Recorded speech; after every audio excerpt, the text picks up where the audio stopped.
Good evening. Welcome to the San Gabriel City Council meeting. Today is Tuesday, October 6th. I call this regular meeting to order at 6:34. Pledge of Allegiance will be led by Councilmember Pooh. Thank you, Mayor. Please stand and face the flag. Right hand over your heart. Ready, begin.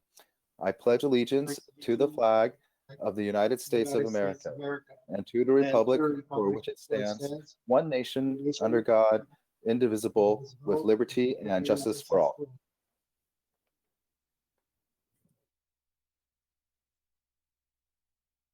Thank you, Councilmember Pooh. Roll call, please. Mayor Menchaca, Here. Vice Mayor Leal, Here. Councilmember Ding, Here. Councilmember Harrington, Here. Councilmember Pooh. Here.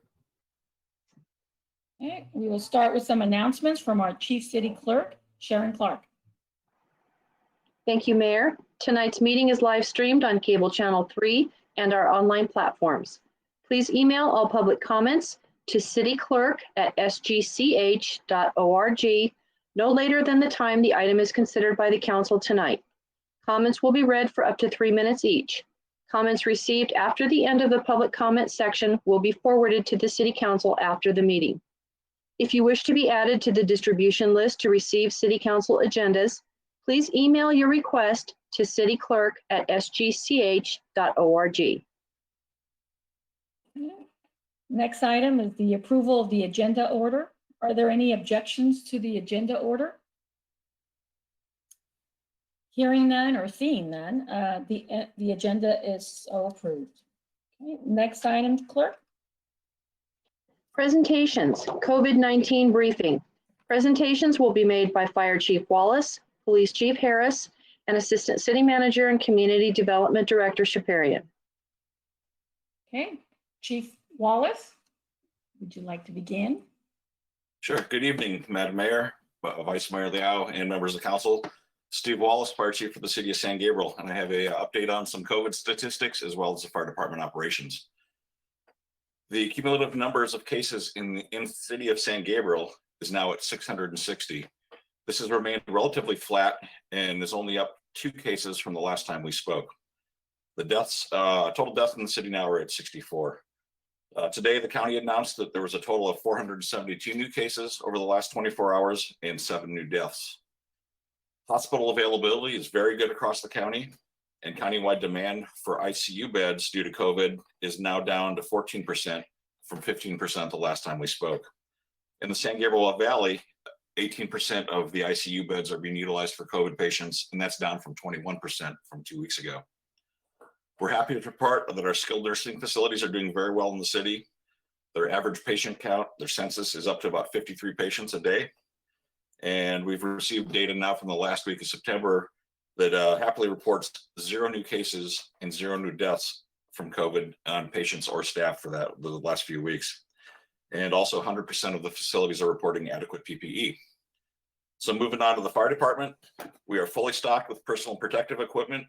We are acquiring equipment through our normal supply chains. We have not seen any donations of PPE, but at this point we don't need it. We are fully staffed and operational and 100% healthy and have had no health impacts to our staff from COVID to this point. We're still utilizing our modified response protocols that we've been had in place since March, and we're continuing to conduct temperature checks and 2 times daily screenings for all of our staff and persons entering our stations. And the new part of this is that we're monitoring our staff as they return from the statewide fire assignments they've been on very closely, as they've been sort of out of the bubble and exposed to a lot of different people in a lot of different areas of the state. And with that, I'll pass the mic to Chief Harris. Good evening, Madam Mayor, Mr. Vice Mayor, members of council. This is Gene Harris, the police chief for the City of San Gabriel. This will be a relatively short briefing for our COVID circumstances. We are currently at 100% of our staffing, and we are in a normal deployment status. We can change that deployment status readily if we need to do that, but we are currently at a normal deployment status, which means we're providing 100% of our police services. Again, I want to thank the members of the community for the voluntary compliance with the health orders and other orders that have come down from the state, and certainly the interactions with the members of the police department and code enforcement as we wade our way through some of the difficulties of this situation. Recently, we had, in conjunction with community services and public works, some signs installed in the parks to give some direction as to what would happen with regard to COVID and congregating in spaces, and some of the steps that we would take. And again, we've been fortunate to have the voluntary compliance from you, the members of the community. So again, thank you very much, and thank you to those departments who assisted in that. I believe that you'll get a briefing that some of the rules are about to change. They're going to open up a little bit, and I think you'll get that from some of the other folks. But as far as we are concerned, we are normal. No specific spikes in crime or anything relative to criminal conduct related to COVID. And that is the end of my report. Great. Thank you, Chief. Assistant City Manager, Community Development Director, Armine Sheparayan. Good evening, Mayor, members of the City Council. I had a few quick updates for you. Wanted to inform everyone that we have received and processed 32 processed approvals for permits for 32 different businesses to do outdoor temporary business operations. We've been able to turn those around within 3 to 5 days, and we've worked with all of our colleagues in different departments. Our small business grant program, that we have launched, and end of last week was a deadline for the 28 selected applicants to submit their qualifying documents. And we are currently reviewing the documents and working with our businesses. And information on how the business grants are being processed has been posted online. We had received some questions and wanted to make sure we put specifics online to the rest of our business community who wanted to know how the 28 were selected in the lottery process. The Housing Relief Grant Program, October 8th is the deadline for applicants to submit qualifying documents. And information on how those applicants will be selected is also available online. The information for these grant programs is available on sangabrieled.com for both of the grant programs.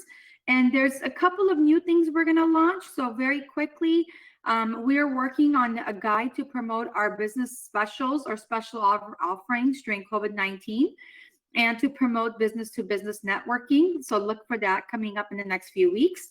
In addition, we have an item coming to council at the next meeting where we are launching a film-friendly initiative to set competitive film permit fees and to work with the film community.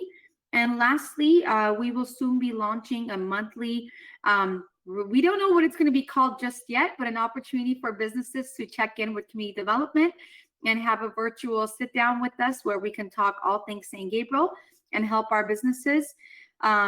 And lastly, our 10-point plan has been selected for a presentation as a topic of interest for the upcoming Mid-Managers Association of Southern California conference in the next few weeks. So we get to tell all of our peers in our industry what we're doing in the city of San Gabriel.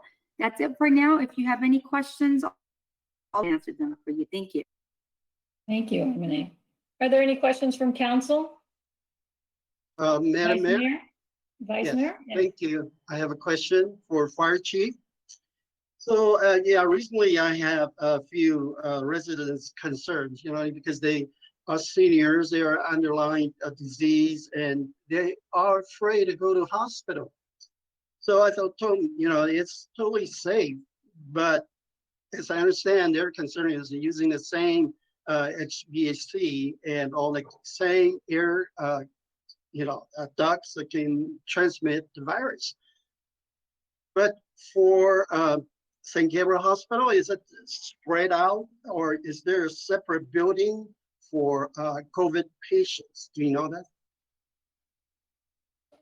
That's a good question, and I'm sure that's on a lot of people's minds. We've actually seen that throughout this pandemic, that people are kind of reluctant to want to call and go to the hospital because they're worried about getting the disease. Most of the people that come into an ER are going to be placed into isolation if they're known positive. The ICUs have been set up as isolation wards. And while I am sure I don't have the specifics on the design and the engineering of the HVAC system, specifically in San Gabriel Hospital, they are taking lots of precautions. And I don't believe that we've seen any spread through the HVAC in San Gabriel Hospital from infected patients to non-infected patients. So the message there, and I would say across the hospitals in LA County, that it is safe to visit your doctor, it is safe to visit the hospital, and it's very safe to call 911 if you're having a problem. Okay, well, this is a good to know. You know, I can tell them they can go to hospital anytime. One more question. So President Trump used that cocktail treatment. It's called Regeneron, and it was not approved by FDA. But however, the doctors use it. It's called compassionate use of the drug. So have you heard that, or you know, does anybody can use that and say, hey, I need that medicine? Is that apply to everybody, or is this to certain people? You know, as far as I know, that is still investigational medications and they're under trials. I know the FDA is looking in the next couple of weeks to put some emergency actions forward to let some of the stuff that's in phase 3 trials go out to the market and be used. I think with the President of the United States, there's probably some different circumstances on what the FDA and what the CDC and what the doctors at Walter Reed are going to try on him. Given his stature and visibility, I think they're probably going to go and maybe go try some things that we might not find in our local hospitals at this point. Thank you. Okay. Any other questions from council? Nice. I see none. Okay. Next item, please.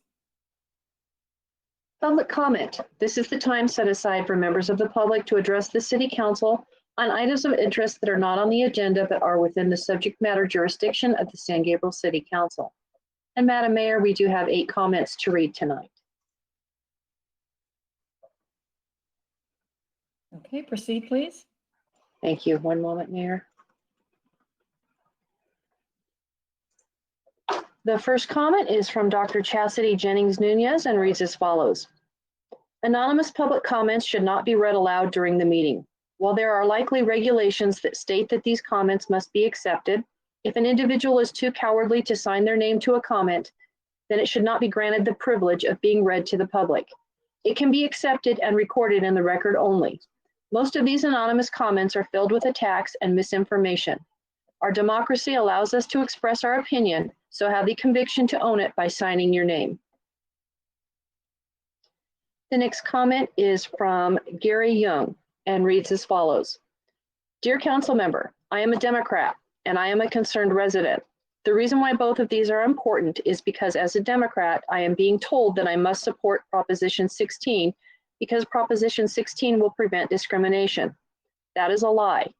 Proposition 16 is one of the most racist propositions I have ever seen. It allows for 1 or 2 groups of people to be elevated above all of the races. While I may benefit, I cannot accept my party telling me that I must vote a certain way merely because the party says so, especially when it is racist. Therefore, please vote against Proposition 16. Thank you. Please read my comments in the meeting. The next comment is from Emily Mason and reads as follows.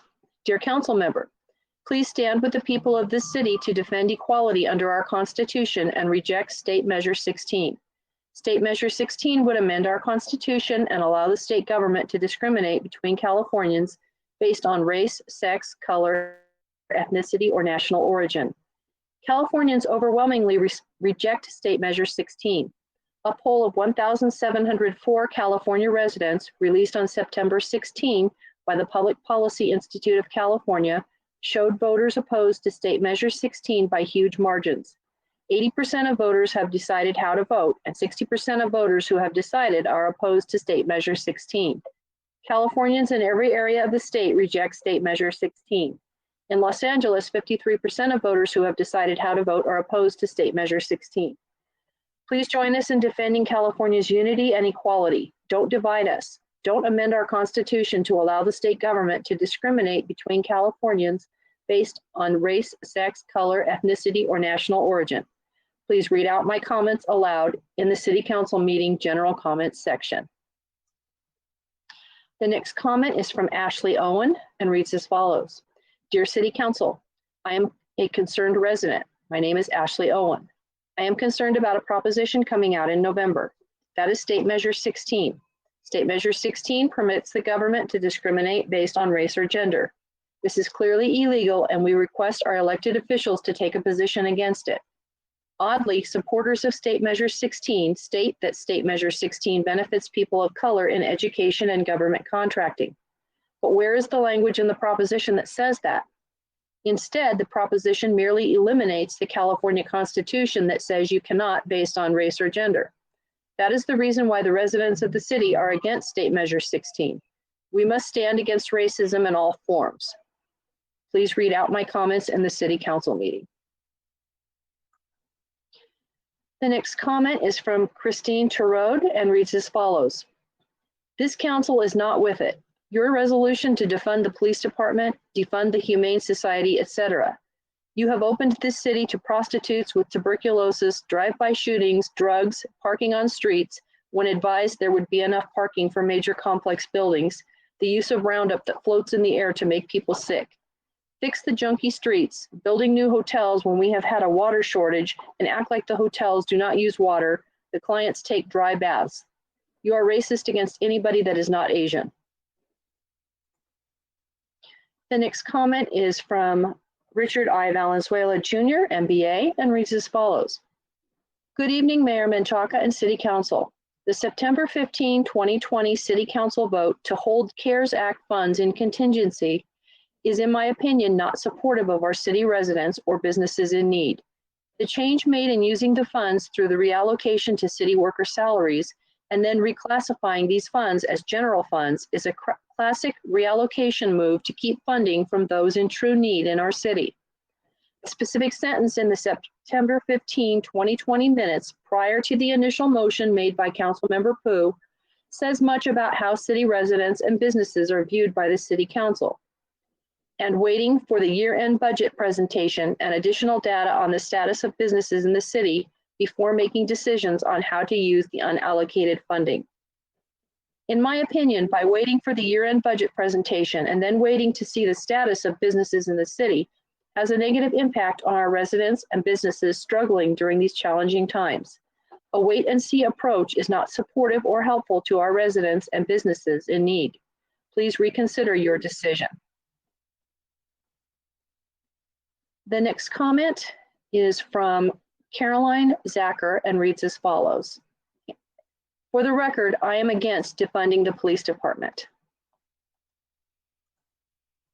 And the last comment this evening is from Monica Burton, a San Gabriel resident.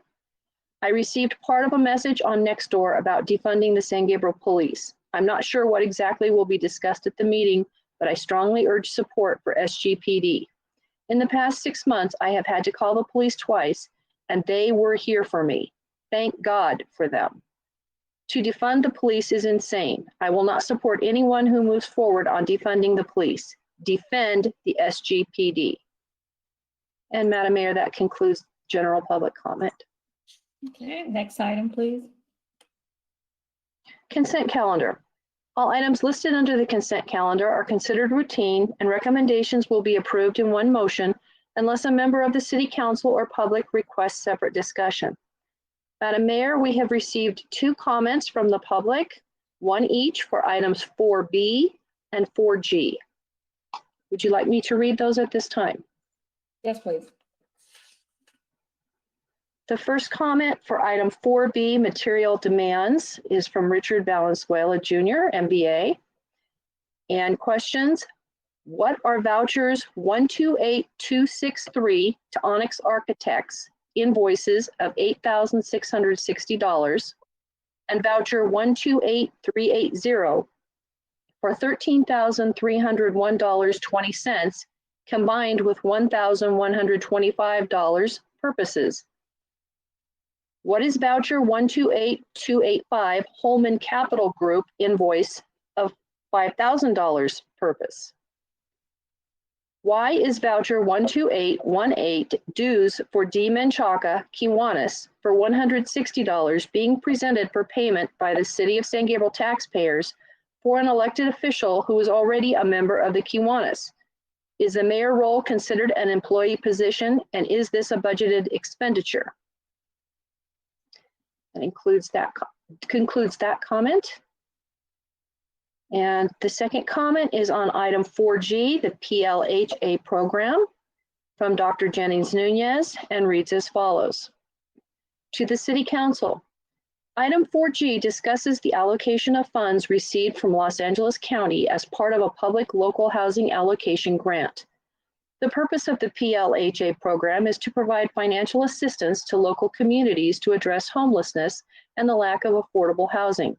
The city staff is proposing the entire $187,992 be used to subsidize a deal with the Related Companies of California to build a housing development on a 2-acre plot of city-owned land at 405 South Delmore Avenue. While the City Council has proposed that this housing complex provide affordable housing, the nature and design of the project has yet to be determined. The Related Companies of California is a multi-billion-dollar luxury rentals real estate company. Out of the 16,000 residences they have complete in California, only 1,750 qualify as affordable housing units. This housing complex, if and when it is built years from now, will hopefully have a few units considered affordable, but the vast majority will mirror the rest of Los Angeles in inflated rental prices.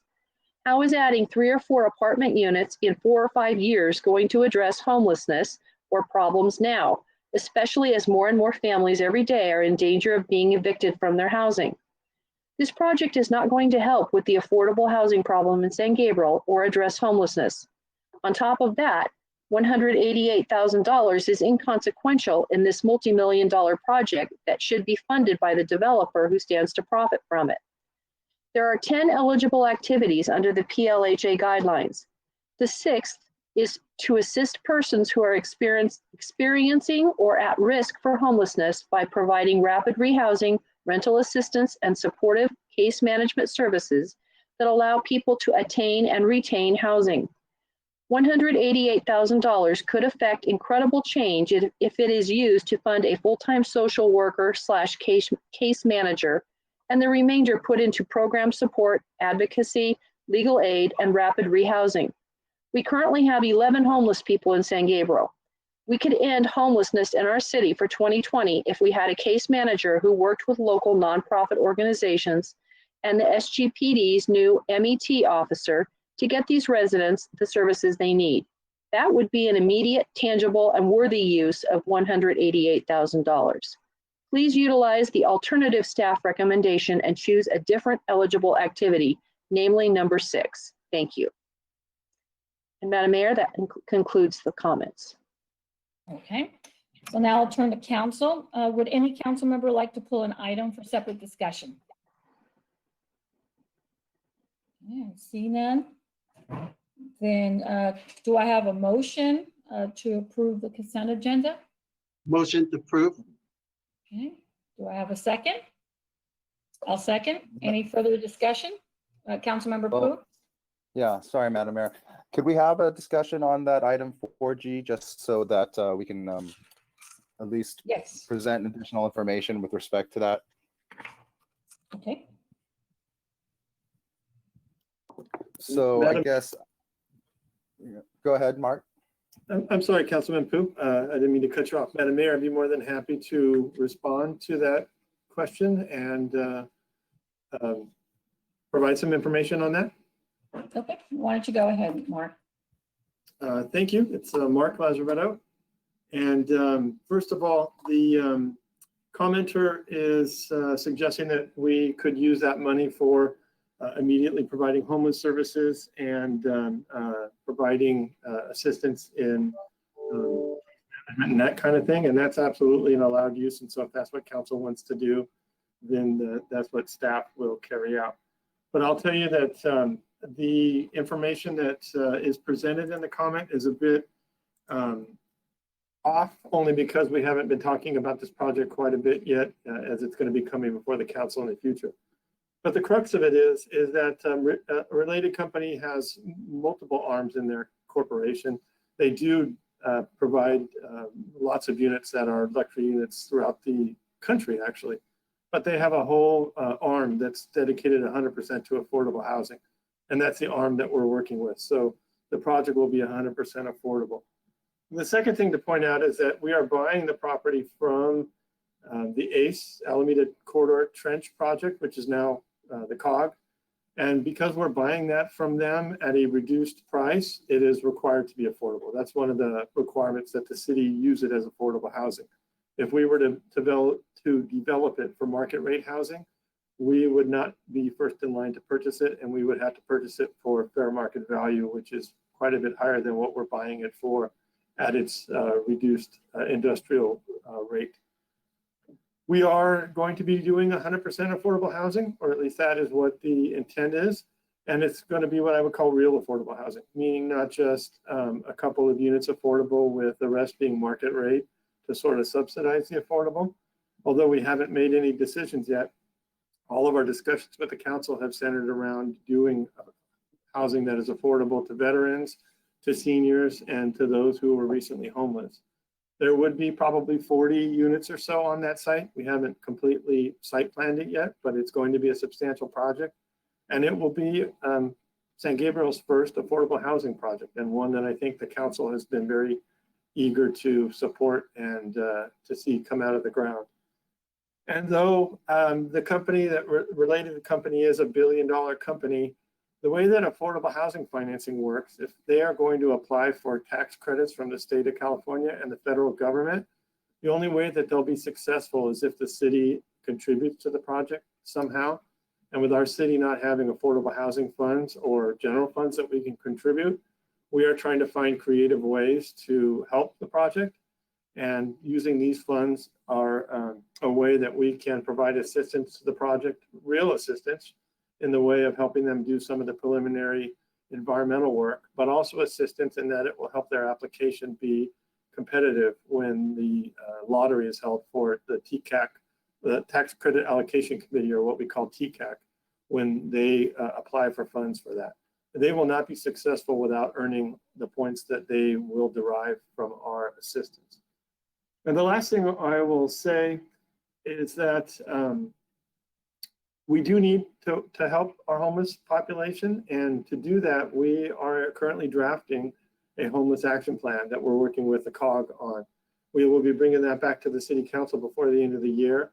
And while I agree 100% with the sentiments of the commenter, I think we can program future years of this PHLA funding as part of that homeless plan that the council can do as a concerted effort that we can do over time, versus planning something on the fly now with something that we already have a projected use for. All of that to say, staff will make it work whatever council desires, but if we're eager to move forward with an affordable housing project and we're looking for ways to bridge that funding gap, this PHLA funding presents an opportunity for us that I don't think we can pass up. With that, I'd be more than happy to answer any questions that staff, that the city council has, ma'am. Councilmember Pu? Yes, thank you, Mark. Appreciate all that clarification. Those were some of the points that I wanted to bring to light. And just to be absolutely clear, this is just this 188,000 is just the first year allocation. So years 2 through 5 could be allocated in different ways. Will it be an annual item that's brought back to the council for those decisions? That's 100% correct. So we can do that as part of the housing plan, where we can program the other 4 years as part of that plan, or we can come back year after year and talk to council about how to fund those future years, or how to allocate those future years. Great, thank you. And I'll just say too that without redevelopment agencies anymore, cities have almost no sources of funding for affordable housing. So this is one of the only one that I'm really aware of that can be used that can be used in a dedicated way to help with affordable housing development. And as Mark mentioned, any assistance that we can provide in the financing stack, because it's going to be financed with a lot of different sources, including tax credits, that will I think go a long way toward ensuring the success of the project, because we don't even know yet whether it will pencil out. And that's, I think, one of the biggest challenges of getting affordable housing built, especially for an 100% all affordable projects. So That's why I appreciate staff's efforts here to actually take the funds and use it for this project. It's, to my knowledge, it's not only the first, but probably the only affordable housing project in the city. And if we're going to be able to see it come to fruition, then I think we need to be able to provide as much help as we can in terms of the financing of it. So I support staff's recommendation here to use this $188,000 for that project. Thank you. I also wanted to add, and Mark, maybe you can, or Armine, that we will have a future agenda item regarding a housing inclusionary ordinance. We've talked about that in the past. We've had, I think, one project that I know of, the Rubio Village, that did set aside some affordable housing units, but we will be having those discussions, I believe, November, or when is that scheduled for? I'm sorry, Armine, can you just clarify?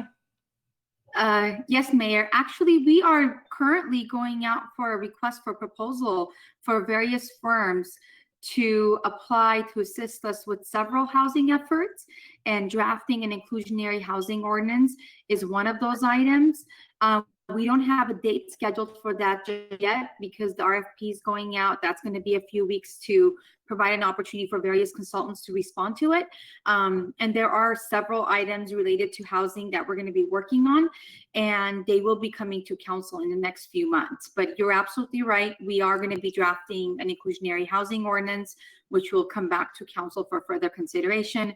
We are also soon going to be launching the efforts to update our housing element.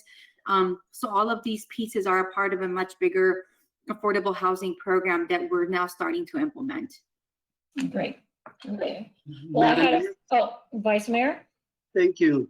Yeah, I support this. However, I think the key point for a successful housing project, because this land is, well, for San Gabriel, it's quite large, 2 acres.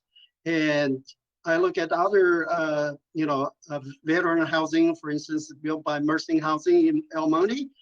They could have double the units that we were trying to propose. That's what I'm trying to say is, we gonna be successful getting affordable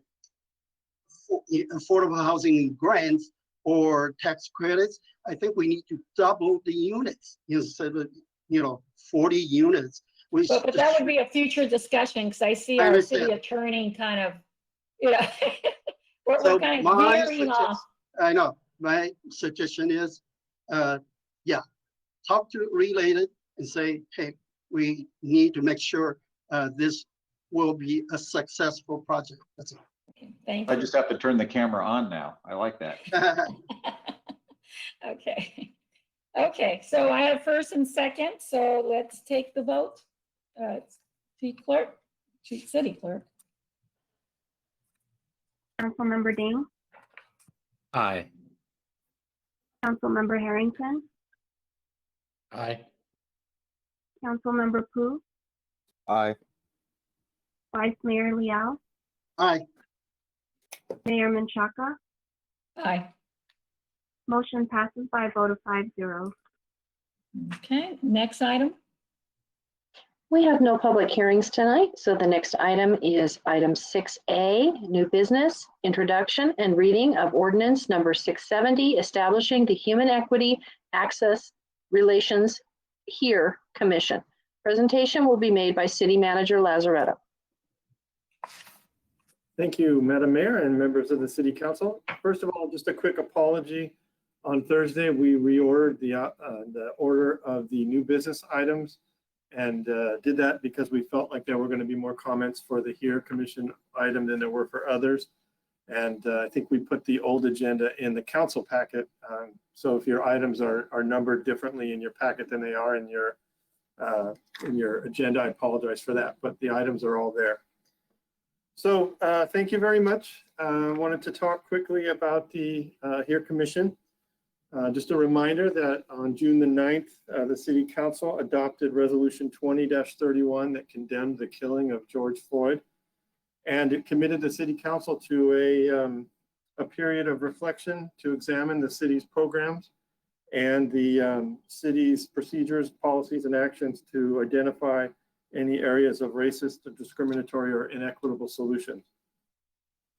As a method to carry out those promises, the City Council created an ad hoc committee and appointed Councilmember Pooh and Mayor Menchaca to that ad hoc subcommittee. The ad hoc subcommittee met several times with members of the community, and as part of those discussions, the suggestion came up to form a commission, and we brought that forward to the City Council on August the 18th, and at that time, the City Council voted to direct staff to bring back a draft ordinance for consideration. The proposed ordinance language was taken almost entirely from the draft language that was presented to the council at the August 18th council meeting. Next slide, please, John. So the purpose of the commission, and I'm going to read this verbatim because it's really the overarching statement that governs the entire work that the HERE Commission would do. The title would be the Commission on Human Equity, Access, and Relations, or the HERE Commission. And the purpose of the HERE Commission is to advance and advocate for equity, access, diversity, social justice, safety, mutual appreciation, increased cultural competency, positive intergroup relations, and respect for all members of the San Gabriel community. Next slide, please, John. The scope of the commission, you can read the verbatim out of the draft ordinance or in your staff report. But one of the important things to highlight is that the HERE Commission is not intended to be an oversight body or an oversight board, nor is it intended to investigate individual incidents or complaints. And this was a purposeful statement on behalf of the the subcommittee who drafted the ordinance. And there was some discussion and research done with other oversight bodies or commissions that are in other cities and municipalities.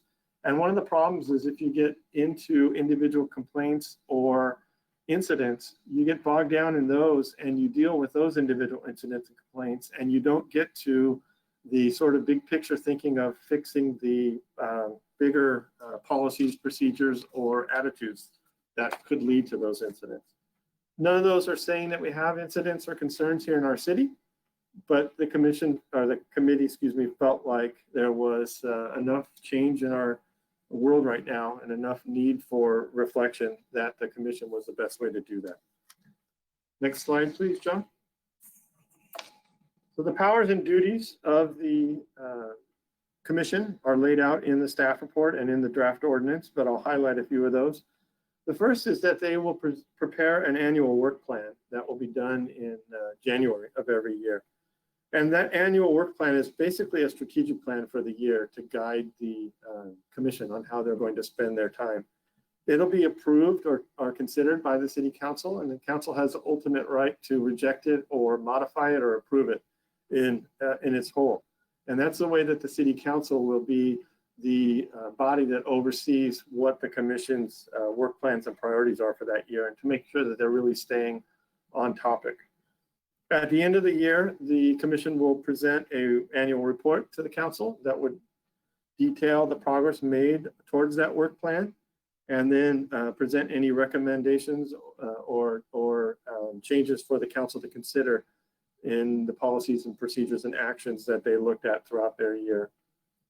The commission would have access to publicly available city information only, so there would be no protected data or really anything that a private citizen couldn't gain with a public records request, unless the city council specifically directs that information to go to the commission and the city attorney reviews that information and makes sure that it is within the jurisdiction and within the law to be able to provide that information to the commission for their work. And again, though the commission is not meant to be a complaint body, it can assist the public if there are concerns or complaints that come up. It can assist the public by providing recommendations or assistance in how to file a complaint, and even look at the process for how complaints are filed to make sure that those are adequately handled in a way that's non-discriminatory or open to all. Next slide, please, John. So one of the most important things is going to be for the council to impanel a commission that really is representative of a cross-section of the community. And that's not to say that each commission member should check a certain box, but overall, the commission members on a whole should represent a broad cross-section of the city and the community. The ordinance calls for 7 members, and 5 of those members have to be San Gabriel residents, at least 5. There could be all 7 as San Gabriel residents, but up to 2 could be non-residents. And if there are non-residents that are on the commission, and suggested that those residents be of a particular industry or background or education or some sort of a qualification that leads them to help the purpose of the commission. So it wouldn't just be somebody from a neighboring city who wants to help us in our cause. It would have to be somebody that brings something that somebody in San Gabriel doesn't have, or that it brings a particular expertise to the commission. The commissioners would serve for 2 years apiece, and those terms will be staggered. So every year you'd have at least 3 members that would be carried over for continuity's sake. The first year we would have 3 or 4 of the commissioners with a 1-year term, and then 2 years after that, and staggered that way for as long as the commission is in existence. Next slide, please, John. It's anticipated and written in the ordinance that the commission would meet on a monthly basis. The commission will be staffed by a staff member that's already in the city. They would report directly to the council. They, being the commission, would report directly to the council. But I would assign, the city manager would assign a staff member to assist the commission in carrying out those duties. As of now, we anticipate that being an existing staff member that would incorporate these duties as part of their existing workload. If at sometime in the future, this turns out to be a bigger project or a time use for that person or those persons, then we would come back to the city council at that point and identify additional staffing needs and funding that could assist that staffing need. Next slide, please, John. So if this is approved tonight, this would be the first reading, and I apologize, there was a typo in the way the agenda was laid out. It said introduction and final reading, and that was just on the agenda, but on the staff report itself, it's correctly written as introduction and first reading. And so tonight would be the introduction and first reading of the ordinance. If adopted tonight, the second reading would be next council meeting, which would be October the 20th. And then the ordinance would become effective 30 days later. In that time period, the subcommittee would go back to work and continue to have community conversations. But the 2 most important work products over the next couple of months from the subcommittee would be to work on the application that lays out some of the qualifications and ideas that we're looking for in the commission. And then also a big item would be figuring out how to advertise so that we do get commissioners from that broad cross section, which by definition includes people that haven't really been plugged into the community in the past. And so the subcommittee will have to work on ways of doing that. We anticipate holding commissioner interviews sometime towards the end of 2021, or excuse me, end of 2020 or early 2021. And then the commission would be impaneled, and their first order of business would be creating that annual work plan that we talked about in the powers and duties. And with that, next slide, John. The recommended action is to waive full reading, read by title only, and then introduce for first reading ordinance number 670, establishing the HERE Commission. And with that, I'd be more than happy to answer any questions from the City Council. Thank you, Madam Mayor. Yeah, are there any clarifying questions before we go to public comment? Yeah, I see none. Chief City Clerk, well, I'm sorry. This is the time for public comment on this. Okay, the time for public comment on this item is now closed. Chief City Clerk, please read any comments received. Thank you, Madam Mayor. We do have 18 comments this evening. The first comment is from Felix L. Nunez, MD, MPH, Medical Director, Inland Empire of Molina Healthcare of California. And it reads as follows. As a resident of San Gabriel, I wish to add my voice to support the establishment of the Commission on Human Equity, Access, and Relations for the City of San Gabriel. The time is now to make certain that our city services as an example for the region in the area of social justice and equity. As a vibrant city, we must constantly challenge ourselves to move forward and improve upon the legacy of past generations. This is a wonderful opportunity to make certain we are recognized as a city that will not be held back by short-sighted thinking and racist ideology. I urge all members of the council to vote to establish this commission for the future of our community. The next comment is from Dr. Chastity Jennings Nunez and reads as follows. To the city council members, city administration, and city's residents. At this point, it should be obvious to anyone who cares to take even a cursory look at society and relationships, whether that is local or international, that the goal of equity and inclusion is far from being reached. For some, equity and inclusion have never been and never will be a goal. They don't see a problem, and no amount of data, examples, reasoning, or pleas will change that feeling. Those people are not my audience. Racism and bias and the exclusionary and inequitable practices that result are everywhere in our nation. While I admit that we have not had to watch horrific scenes of the SGPD ending the life of one of our citizens on national TV or seen a Confederate flag flying in a neighbor's front yard, it does not mean that there is not work to do in San Gabriel to ensure that all of our residents are allowed to thrive, contribute fully, and live without fear and limitations. Unlike what detractors are trying to say, this commission is not about whether you like and respect the SGPD. It is not a police commission. It is not about whether you feel the SGPD is doing a good job. It goes so much further than just looking at the police department. It is about evaluating our city's practices and departments for ways that they may fall short of providing full access to our residents and of treating all residents equally, regardless of race, gender, income, ethnicity, etc. I fully support the formation of the HERE Commission, and you should too. The next comment is from Maria Lalland and reads as follows. I support establishing the Commission on Human Equity, Access, and Relations in San Gabriel is enough. Please support. Thank you. The next comment is from George Valdez and reads as follows. Dear Mayor Menchaca and council members, I'm writing in support of San Gabriel's effort to create a structure whose goal is to eliminate racism and discrimination. A consistent and coordinated effort to make sure that our city policies and practices are legal and ethical is a lofty but necessary mission. Some would argue that another commission is a waste of time and money. They would say that San Gabriel doesn't suffer problems that plague other communities. Although true, we have our own particular issues that most of us are well aware of. I'm proud of this city council for approving the creation of the HERE Commission because it shows the rest of California that we are progressive thinking Americans who wish to behave like the better angels of our nature. The next comment is from G. Sanchez and reads as follows. Good evening. I would like to express my support for the establishment of the HERE Commission. As a longtime resident of the city of San Gabriel, I am excited to see that steps are finally being taken to consider the interests of the many. The next comment is from Catherine Cordero and reads as follows.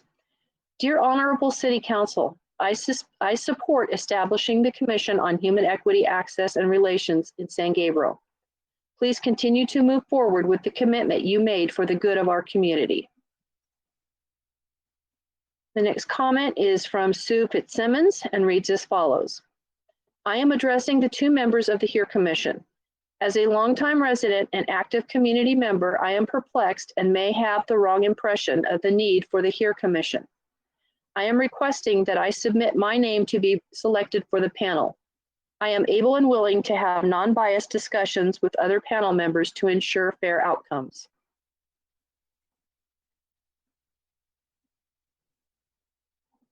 The next comment is from Mary Fisher and reads as follows.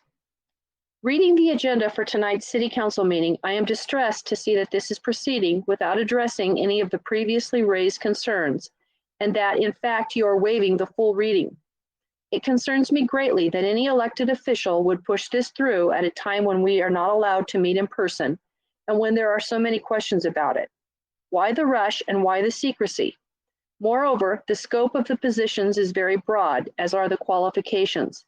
It appears that these commissioners will serve at the whim of the city council members, which will change with future elections. So what is the real purpose of establishing this? And what is the budget allocated for the support staff and necessary items to fulfill their roles? Finally, if this is really about San Gabriel, why are there 2 non-resident commissioners, and why would a non-resident be permitted to be chair? A cynical person might think that there is a personal and/or entirely different reason for this commission. Again, if this is in any way a backdoor effort to defund our police department, I am vehemently opposed to it. The next comment is from Joshua Raimundo and reads as follows. I support establishing the Commission on Human Equity, Access, and Relations in San Gabriel. Anything less is an affront to minorities in our community. We have an obligation to show up for our citizens, and now is the time to do just that. The next comment is from Richard I. Valenzuela Jr., MBA, and reads as follows. Good evening, Mayor Menchaca and City Council. I am opposed to the creation of and implementation of the HERE Commission. There's absolutely no need for such a commission. The listening meeting held with local business owners by the subcommittee of Menchaca and Pooh clearly did not reflect that we have a problem in San Gabriel, although some business members tried to tie national issues to our city. This is just not the case here in San Gabriel based on business members' input.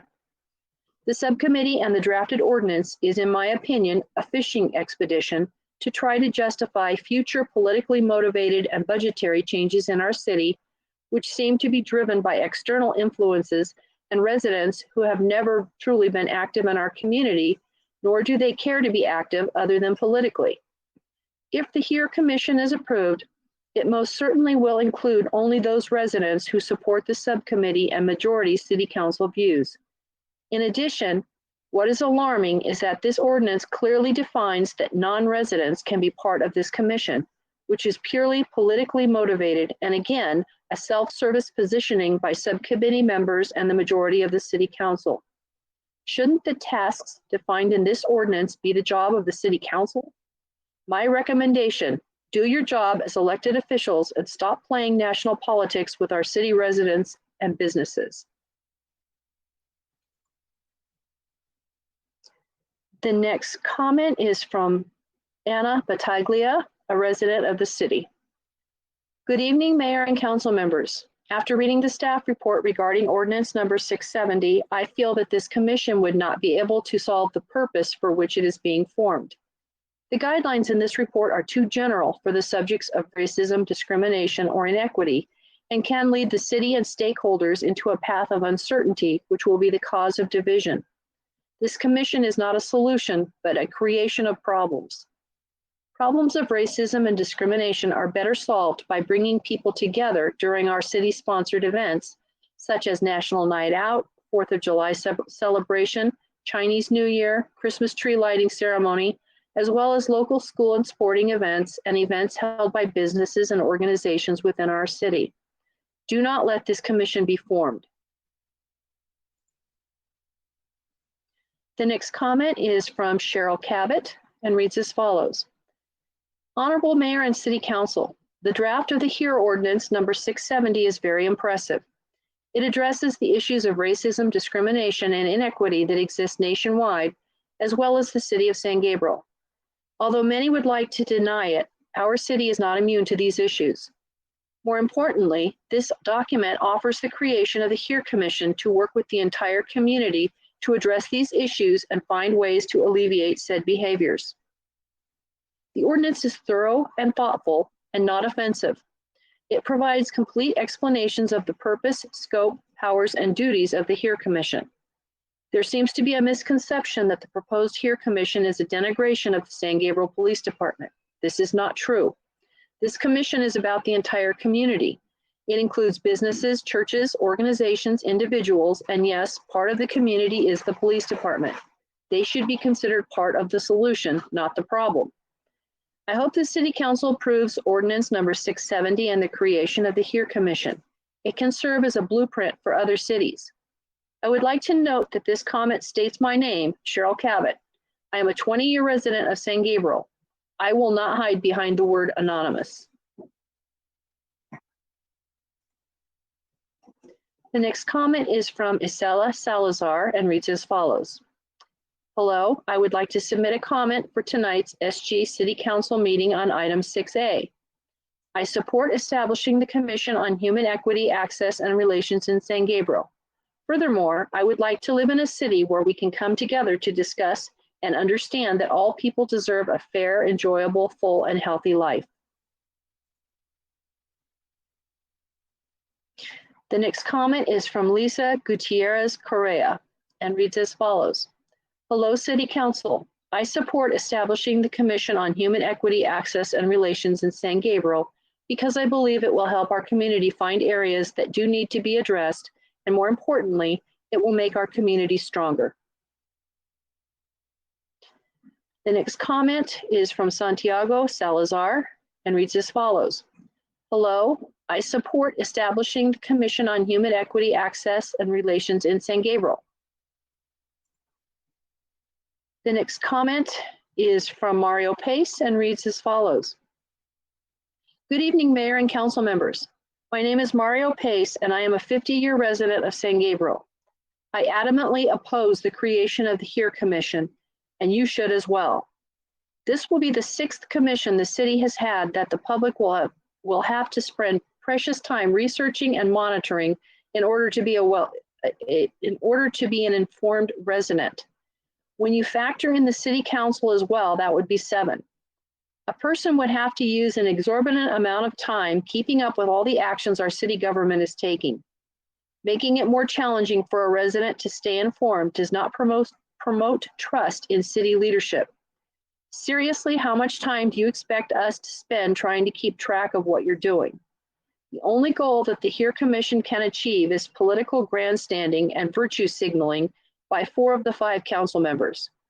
A commission like this does not empower people, but puts greater distance between them and City Hall and makes their voices more faint and difficult to hear by our elected officials. It is a barrier, not a bridge.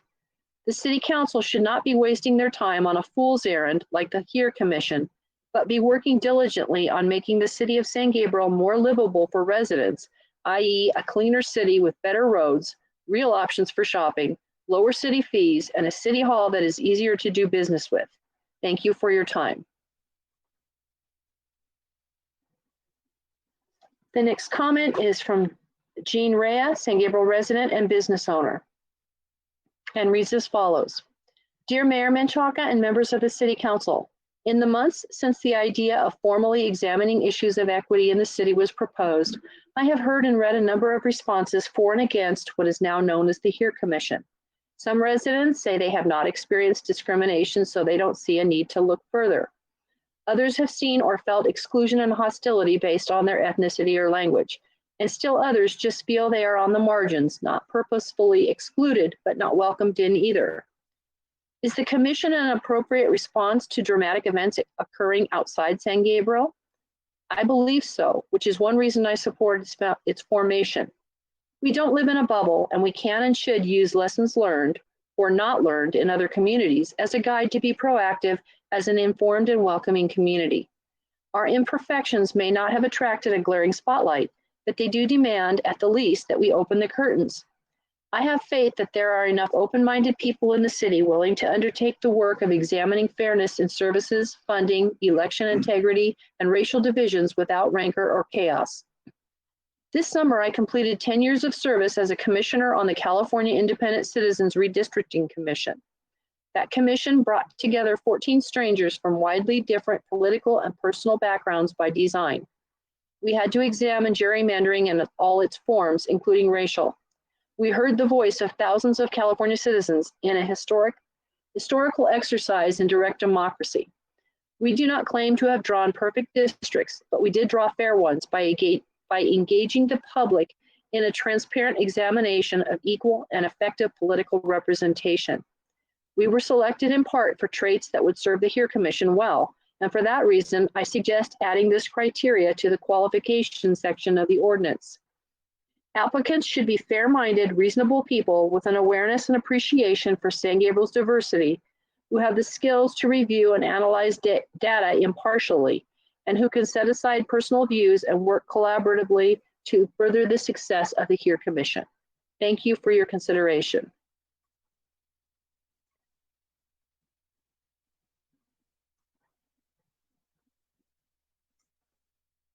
And the next comment is from Isela Bowles and reads as follows.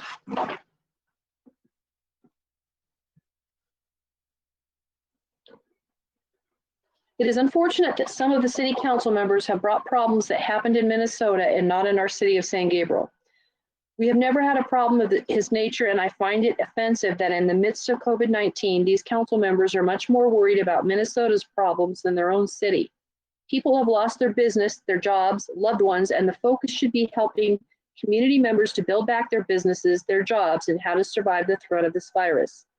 It is also offensive that Denise and Jason claim there is no fiscal impact when in fact the agenda states that the staff compiled the report and that these council members have held meetings to compile a report for this agenda item. It also states that a staff member will be appointed to work with the members of this commission.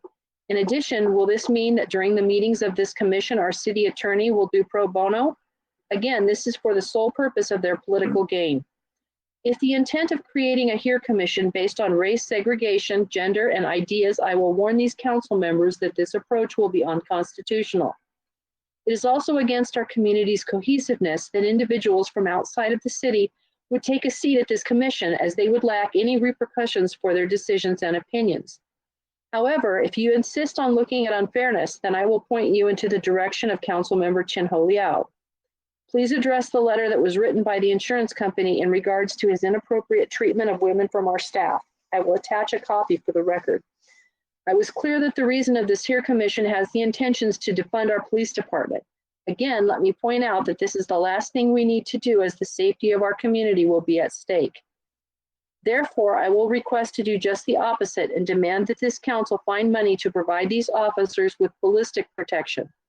Their vehicles need to have ballistic protection on all panels and glass. I will also demand that our officers be provided with ballistic shield protection in addition to their bulletproof vests. It is known that there was a public threat, as an attorney operating in San Gabriel was reported that he would defend pro bono anyone that would harm a police officer. Also, the Compton deputies that were recently shot without a cause nor encounter is proof that our officers have become the targets of hate, and we have the duty to protect them as they are employees of the city. Taxpayers carry the liability if anything would happen to any of them during job duties. It is the responsibility of this council to make sure that we provide all the necessary. As council members, you have the responsibility to protect everyone in the community, our officers, our staff members. This HERE Commission would only bring stress to our officers and employees and would only lead to tension and fear to perform their allocated duties. And Madam Mayor, we do have one final comment, and it reads as follows. My name is Gabriel Frank McFeeder. I'm a student at Gabriel High School and an active member of this community, and I am urging this body to adopt Ordinance number 670. A simple look across our city reveals injustice, inequity, and ineptitude. An unfortunate number of city legislators fail to recognize that they represent not just their voter base or the wealthier sections of our community, but all of their constituents. The formation of the HERE Commission is an important first step in reconciling this failure. And Madam Mayor, that concludes the comments. Thank you so much, Sharon. And so I am going to start with the subcommittee, and then we'll proceed with the remaining council members. I will start, then I'll pass it along to the other half of the subcommittee, which is Councilmember Pu. And I did a brief statement just to be concise. This process, in the process of creating this commission, started in response to the killing of George Floyd. As the months progressed and the meetings took place with multiple stakeholders, it became even more important to have those uncomfortable conversations about racism, equality, and access that San Gabriel and many other cities had never thoroughly addressed. This commission is part of this council's sincere commitment to be a public servant to everybody. Throughout this process, we welcomed a variety of community members and groups to share views and experiences. This commission was not created in a vacuum. We truly believe that creating an environment of racial and social justice will provide equal opportunity in the city. There's no reason to fear having a candid and open conversation with neighbors and finding ways to make sure everyone feels welcomed and valued. This is a balanced approach to building a forum where we can bring the community together. We are not an island. We are all touched by the many events that have transpired just this year alone. We have been fortunate to have not had any serious incidents yet. Nevertheless, there are underlying tensions from today and the past that do impact our city and need to be discussed. Of course, every city director and staff works under the best of intentions, but an unbiased review should be encouraged so we can learn how the city can best respond to our residents' needs as our community changes. This commission will provide an independent review to either confirm or advise. It's like an audit. Every organization needs some level of review. This is a review process that would include members with diverse experiences and viewpoints. So with that, I hope to gain the support from my colleagues on this ordinance. Councilmember Pu, would you like to continue on? Yes, thank you, Mayor. Yeah, I think I would like to first restate what the intentions of this subcommittee and this proposed commission are, because it appears that there is quite a lot of misconceptions, and you know, throughout this process, the extensive outreach and engagement that we've already done so far, you know, it is clear that there's just a lot of fear out there.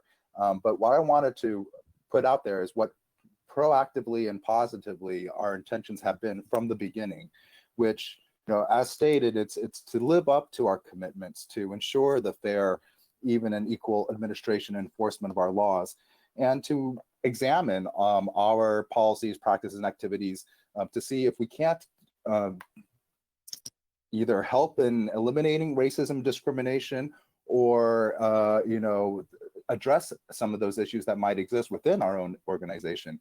It is not and has never was intended to be just a police commission, nor is it anywhere stated in any of the documents or any of the public statements that either the mayor or myself have made that it's about defund the police. In fact, we have publicly disavowed defund the police. So I just wanted to put that out there because through this process, it's become clear to me that as with many other things, the HERE Commission is about coming together, and it's about seeing if we can find common ground. It's about healing division. Those who claim it will create division, I think, are just have a rather cynical view of who we are as a community, as to the openness and trust that we can have in each other. And those are the kinds of values that I want to encourage going forward. Those who would, I think, be cynical and skeptical, you know, perhaps there are some underlying fears there that, you know, maybe we can also address through this commission. So I wanted to put that out there, not just for members of the community and also the other colleagues here on the council, but also to members of the staff, members of the police department. We have had many conversations. I wanted to really just go through a brief summary. So for example, in convening a number of Zoom meetings with our interfaith leaders, you know, these are leaders and representatives from many of our religious institutions or spiritual institutions, including the Mission, Church of Our Savior, St. Anthony's, some of the other churches, the mosque. We've made efforts to reach out to the Dufap Temple as well, and sometimes had them confirmed, but at the end they were not able to participate. But across the board, I would say that the tone and tenor of those conversations have been extremely positive. and that they were all recognize that there is a need for us to be able to have these conversations. And I would hope, again, going back to the intentions, that this here commission would be a safe space and an open forum to be able to have those types of conversations. The reason why I think it's not just another job of the city council is because we actually have to, manage and be abreast of so many other issues. We just talked about allocating funding for affordable housing. We are going to later on this evening talk about a budget update as to how did we end up our year. We have COVID response. We have a presentation on what's happening with respect to COVID every council meeting. So the depth, and I think the depth of the discussions that need to occur in these areas on equity and justice and public safety, for that matter, do require its own body and its own sort of vehicle in order to carry out those kinds of conversations properly. Back to the outreach, I would also say that we've had numerous conversations with members of our police department, including leadership from the Police Officers Association and the Police Management Group, which are our police unions. Chief Harris and other members of the leadership in the San Gabriel Police Department. And, I really appreciated the comment there, and what I've been trying to put forward is that, in my mind, there is no dichotomy between race equity and social justice on the one hand, and law enforcement or law and order on the other hand. To be honest with you, I see these two sets of ideas and ideologies to be 100% fully consistent, and I believe that they should be. They should go hand in hand. If there is equity in our society, then there would be less need for crime and less need for law enforcement. And if law enforcement supports equity as well, then it's a partnership. Right? It's a partnership that actually can provide greater stability and greater unity within the community.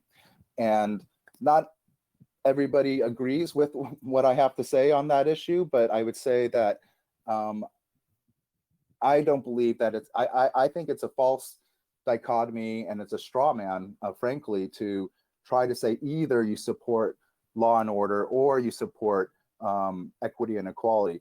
That just does not make any sense to me. And frankly, I think a lot of the other criticisms or issues that are brought up by critics are also straw men, in the sense that they go towards things that we've specifically made painstaking efforts to say that it's not that thing, it's not, and I think that we've done a pretty good job of bringing forward what would be, I think, a balanced and thoughtful approach to be able to address these higher level issues, again, policies, practices, and activities that can help us to either address any kinds of issues that we may have within our organization, or I'd say within the community.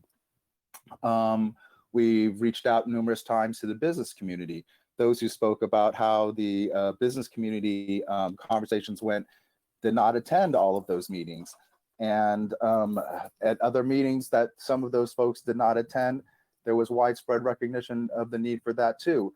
And how there is, let's face it, we have different business communities within the city of San Gabriel, and here's where an area where it's, and some, I would venture to even say that some parts, for instance, along Valley Boulevard, perhaps, that might be more targeted for crime from folks who are outside of the community than other parts of our city.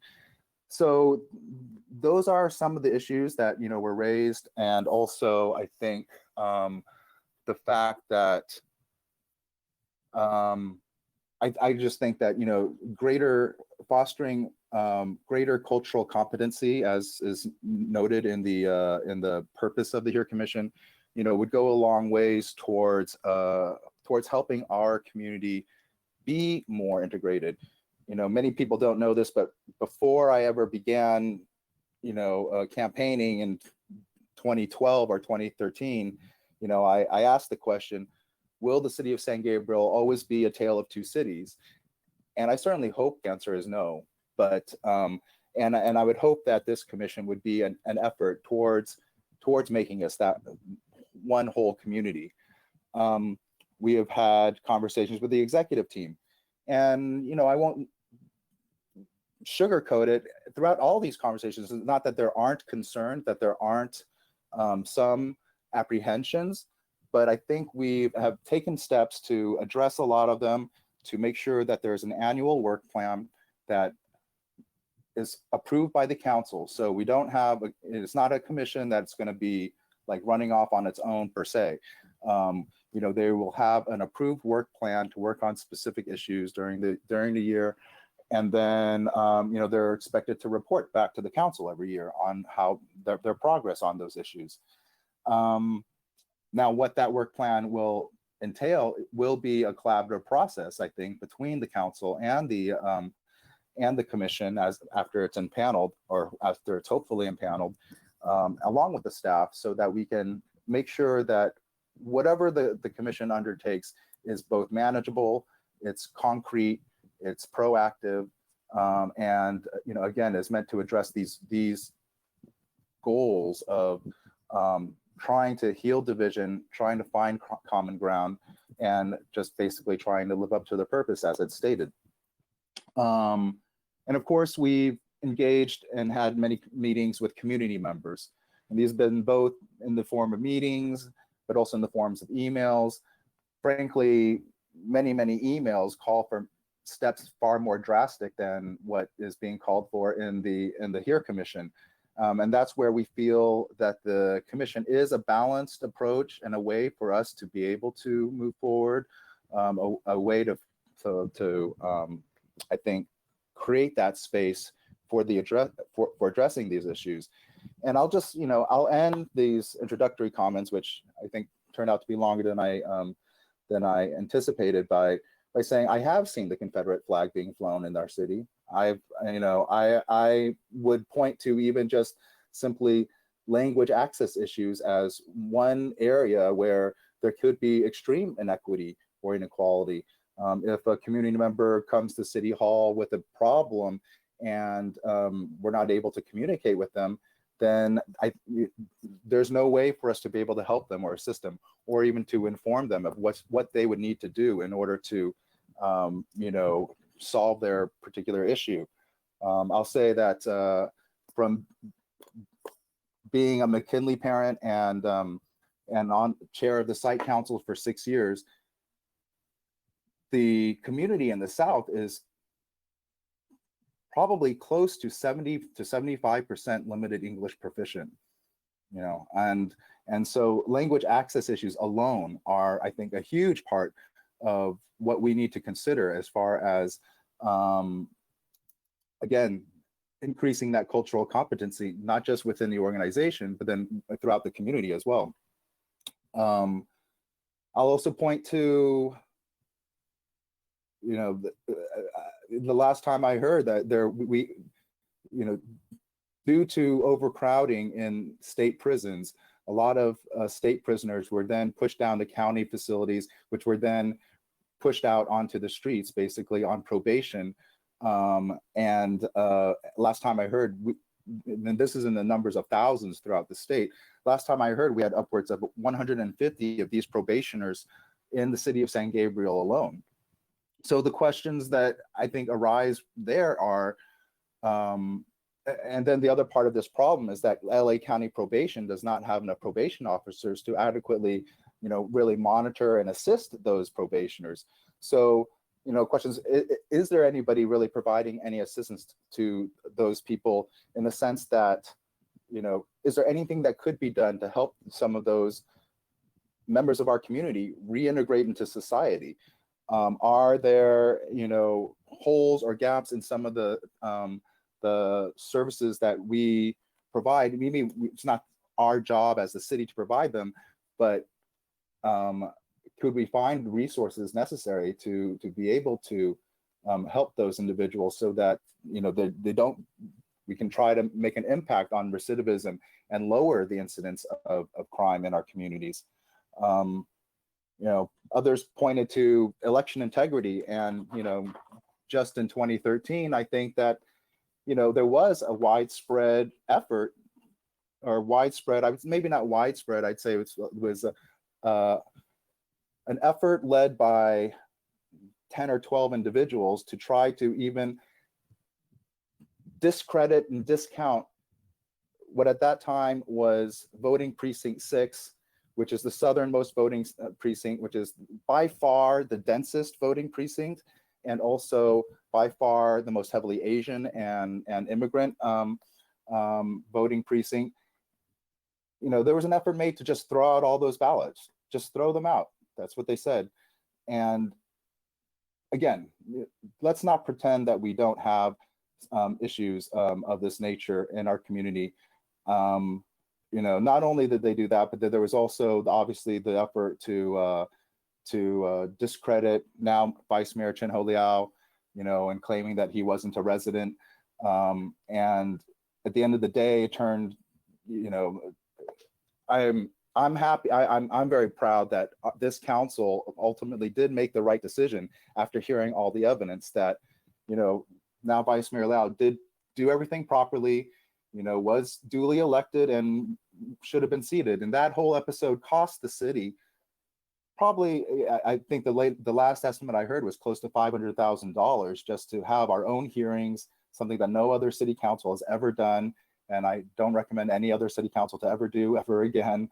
You know, there is a process for those kinds of investigation, and it's called the DA's Public Integrity Office. You know, they conduct those investigations along with the LA County Sheriffs, and, you know, let them do those things independently as it's meant to be done. So in any case, those are just a few examples of things that have occurred. And, you know, and we hear all kinds of, just from my own perspective, all kinds of comments and criticisms.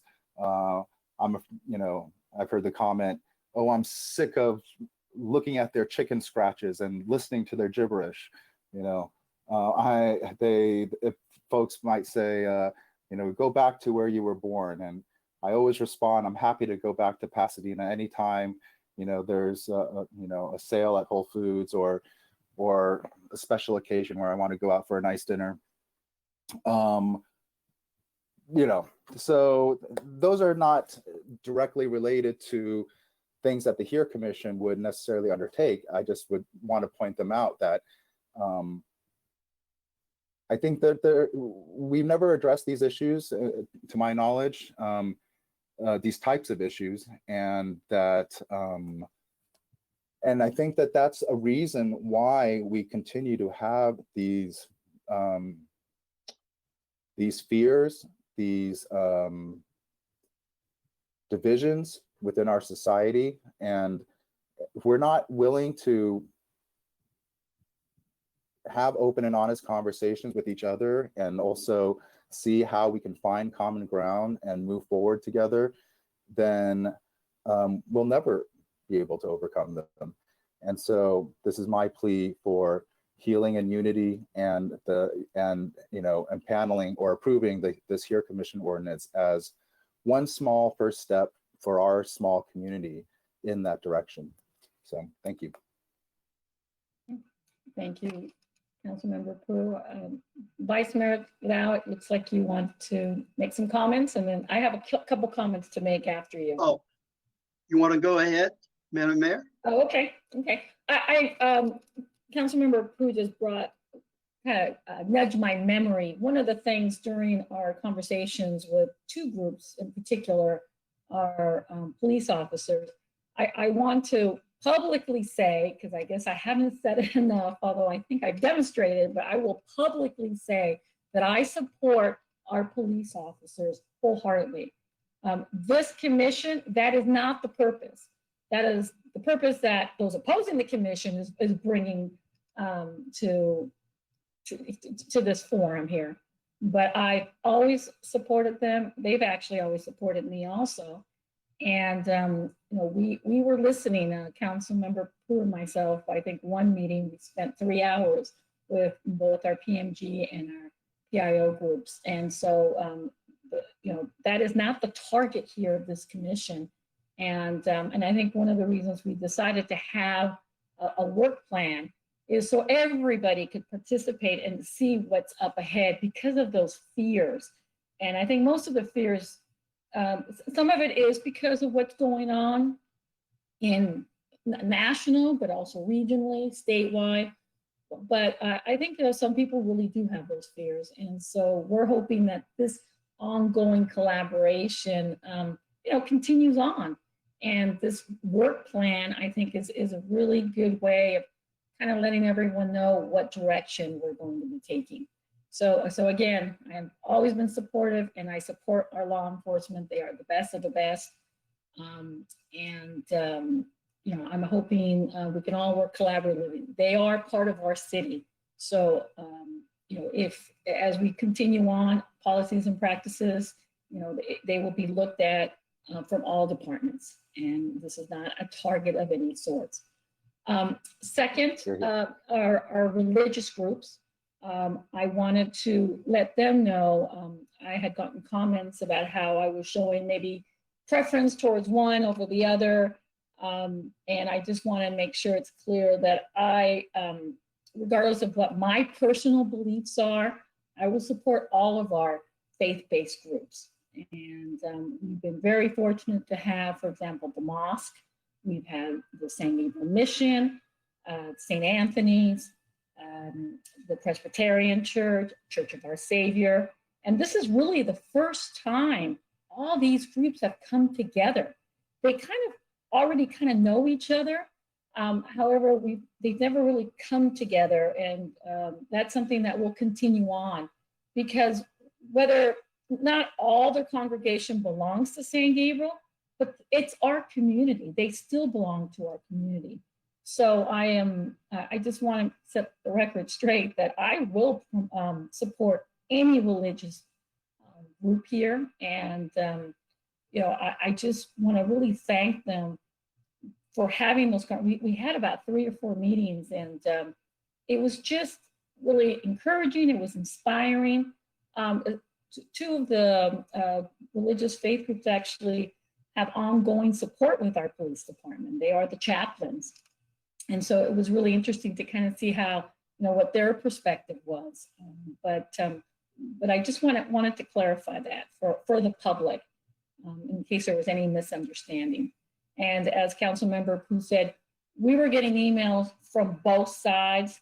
They're both sides with some extreme suggestions. And this was really, I think, a good middle ground where we are listening. You can even hear tonight. I mean, there was, I think, more support than not, but we are also getting emails. So thank you so much to everyone, regardless whether you agree with me or not. It's still, I still read them, and I still take them to heart. But we're here to make decisions, and I'm very proud of the product that we developed with everyone's assistance. So with that, Vice Mayor Lau, would you like to continue on? Okay, thank you, Madam Mayor. So I kind of agree that we should have this here commission, because we built this platform for all the community members, bring them together. We want to unite them, unite as one community, not to divide them. That's the whole purpose. So it's interesting that we haven't done that in the past, but of course we have differences, for instance, North and South, and different race issues, different culture issues. But through dialogue, I believe we can improve, because we can understand each group's needs, and we can help to progress together. And well, before I go on to this committee, I just want to say, Yesterday, we're so grateful. We have two groups of people that came to police station and they donate PPE to our police officers. And one group is the Chamber of Commerce and one is, it's called Southwestern Chamber of Commerce. And the other one is the California Artists Association. So kind of two different types of people. But again, according to Councilmember Brew, 75% of these people, they don't speak English. So, all the time when you ask them to come to the council meeting or other community meeting, they never talk. But yesterday afternoon in front of the police station, oh my God, it just kept talking for a couple hours. So, it's just this language skills, they cannot express themselves, but if they are familiar with their own language, they will tell you everything. So that's my concern. Number one is, out of the 7 committee members, maybe we should consider people that have, primary, Chinese, Vietnamese, and Spanish speakers. And so we can communicate with them, because most of the time we just neglect them. We never pay attention to their concerns. So that's number one. And number two, of course, north and south, we got to have people from north and people from south and east and west. So it well, divided in the city territory. Another one, of course, is the different social economic status. So, we want business people, we want maybe low income type of people. And so this can represent the whole community. And, of course, some public comment again, they talk about me again. I told them 7 years ago, I forgive and forget. I'm not going to talk about this issue anymore, because I want to move on. And that's how people can improve. You don't let this thing hang on to you, And of course, I appreciate in the past that all the council members that help and community people help. Thousands of people came to the city hall. It never happened in San Gabriel history.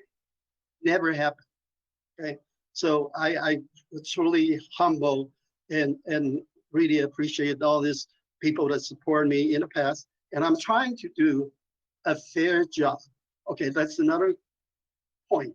If we pick all these people, make sure they have fair-minded, because nowadays it's very difficult. Everyone is political. Either you far left, you're far right, and they're all fighting for their own interests. So we gotta have a balance, well diverse type of people, and make sure they're fair-minded, because a lot of people just don't know what they're talking about. So I do support this, no matter what. I think it's a start. And in the past, I mentioned, well, if all these interface leaders, they can join the commission, that would be wonderful. However, I'm not sure how many can do, because they have their own job, and maybe if they don't have to involve with too much time, maybe they can. And I hope we can. This is the problem. Only 7 of them. And how can you pick, all these 7s that can fairly represent the community? And I once want to, answer one of the public comment about discrimination, in the past. That was a false accusation. It was clarified by the city attorney. Nothing happened. Okay, I assure everyone, I'm a fair person. I never mistreat anybody in my whole life. Okay, never. But anyway, I think this is a good step, the first step. We just have to pick the right people on this commission. Otherwise, we'll be just fall into the same situations as well, fighting among themselves and not getting anything and not being able to move forward. So, yeah, I do support this ordinance number 670. Thank you. Thank you. Hey, Councilmember Harrington? Thank you, Mayor. Yeah, hold on, let me open my comments real quick. I've been taking some notes. I'd just like to start out by saying I think the reason for confusion is easily understood. This stems from a police killing in another city. And the people, when they hear that, it said, and that's the first line in this report, is that it stems from a police killing in another city. And then we go on to say this has nothing to do with police killings or police or anything like that. So why do we keep putting that in there if that's not what this is? We spend more time saying what this isn't rather than what it is. So I think that's where the confusion in the public stems from. So when you read the purpose of the commission, it's to advance and advocate for equity, access, diversity, social justice, safety, mutual appreciation, increased cultural competency, positive group relations, and respect for all members of the San Gabriel community. Now, how that purpose relates to the George Floyd killing, I'm not sure. They kind of, unless you are having a police nexus. So I think that's, if you're wondering where that comes from, that's where I would say, because it's not communicated well, other than saying it's not a police commission. And also, my second point is that everything outlined in this report points to a committee or a staff member doing the work, not a commission. It's just, when you have a commission, they're doing the work of the council. Nothing in this entire report identifies a single racist or exclusionary policy or inequitable treatment by the city or any of its departments. So if you're going to go looking for racism in society, it's quite easy to find. I think we could find 100 examples walking down the street by lots of different people of every single ethnicity, every single gender, every race, everything you can think of. There's racists everywhere. Yes, there are. Is it within the city of San Gabriel's jurisdiction to cure societal racism? I don't think so. Can we do a lot of things to stem the tide, let's say, or be inclusionary? Heck yeah, we can. Is the commission the right answer? I don't think so. So that's why I think there's not a very clear mission. Some people think this is an election integrity. Some people think it's a police commission. Some people think it's just to listen. When I look at it, this will be the largest commission in the city with 7 members. It will be the only commission with no actual power. It can't do anything. It can look at anything that a member of the public can look at through public records. That's basically what they can do. So we're creating the largest commission with a nebulous mission and no power. Why we would do that as a city council, I don't know. So when members of the public say, hey, why doesn't the council take this on? That's a good question. We could easily assign this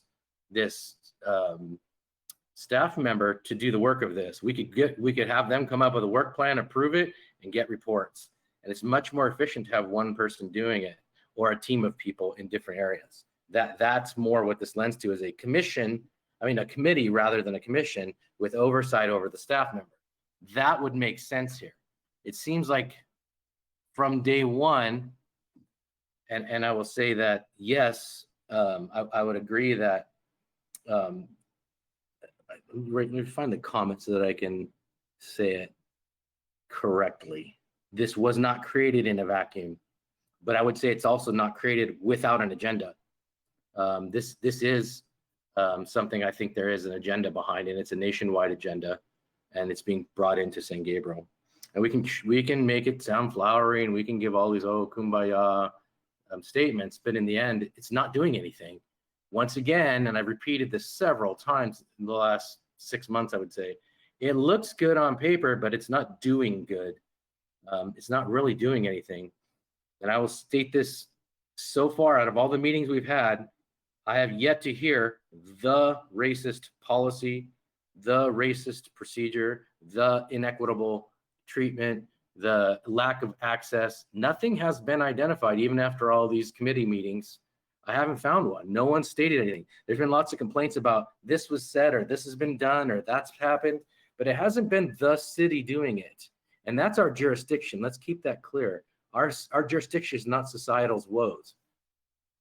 And so when I go through this, I think that's why there's such a, it's not a difference of ethics or morals or anything like that. It's a difference in what is the role of the council.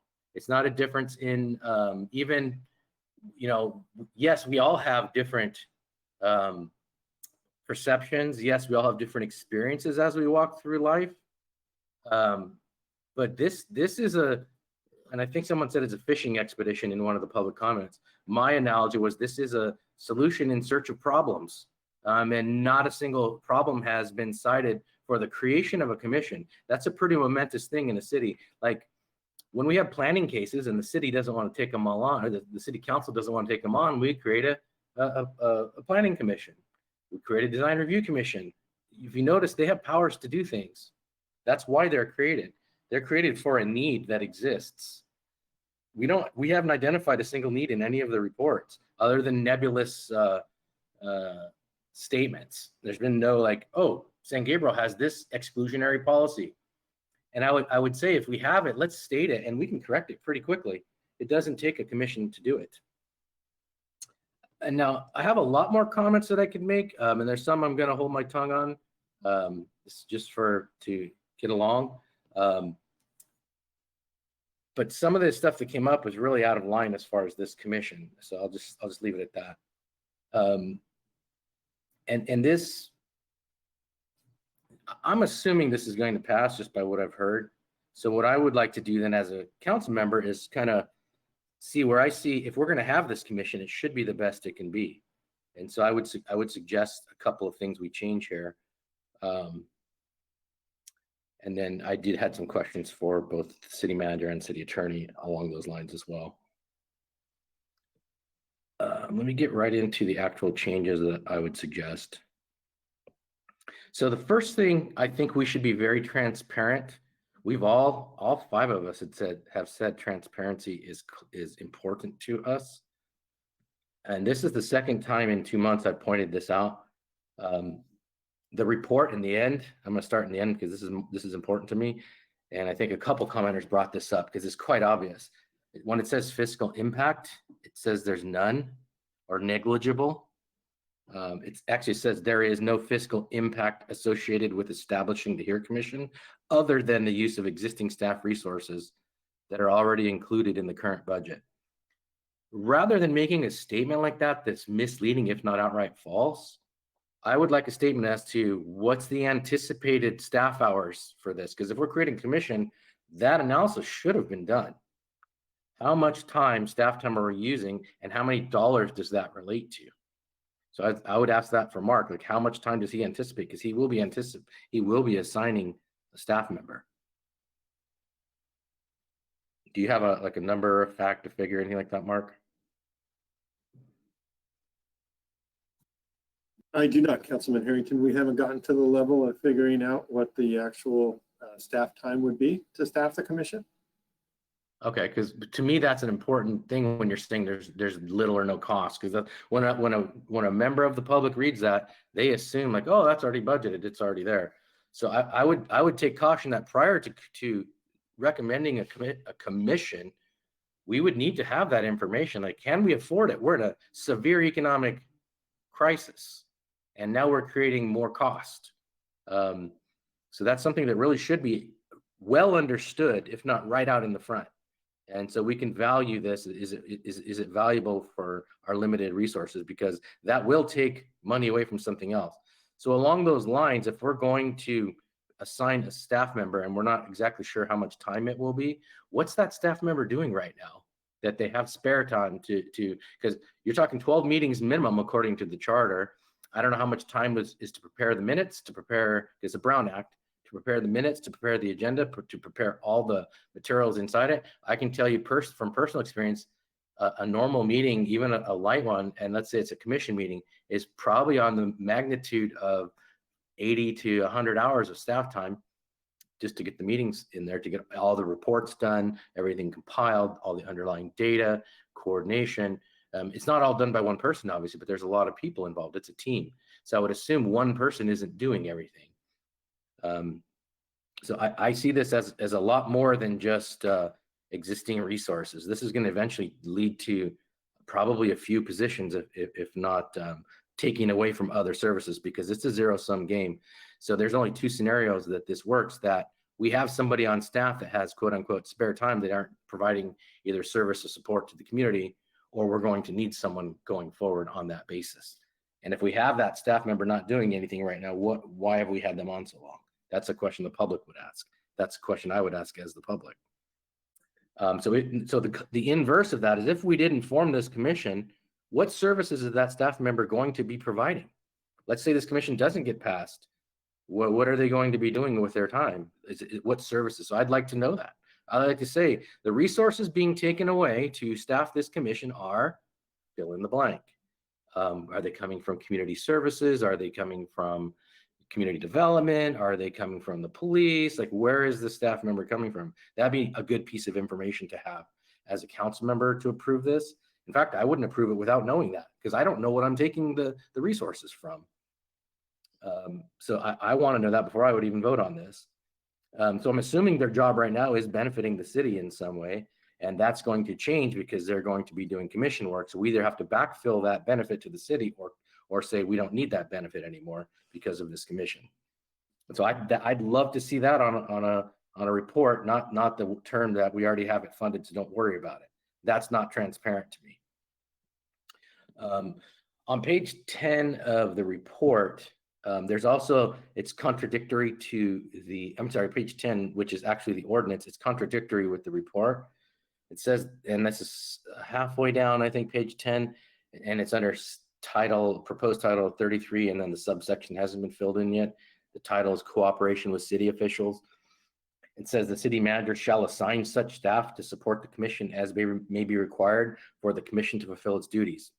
In the report, it said that this would be done by city council. But in the ordinance, we're giving the city manager authority to do that. It doesn't say that the city manager has to come to the council to appoint more than that original staff member. So theoretically, they could hire 2-3 more people under this. I mean, obviously that has to go to the council, but they could actually take staff away from other assignments and put them on this to fulfill the obligations. That's the wording used. So to me, it doesn't appear the council would have to approve expenditure of more staff time, even though the report says so. And there is no limit to how many staff could be assigned. In fact, it says that there will be they anticipate many staff members contributing to collecting documents and resources in the report. So there's some internal inconsistencies in the report itself, as well as between the report and the ordinance. So it's a little bit of more work that needs to be done there.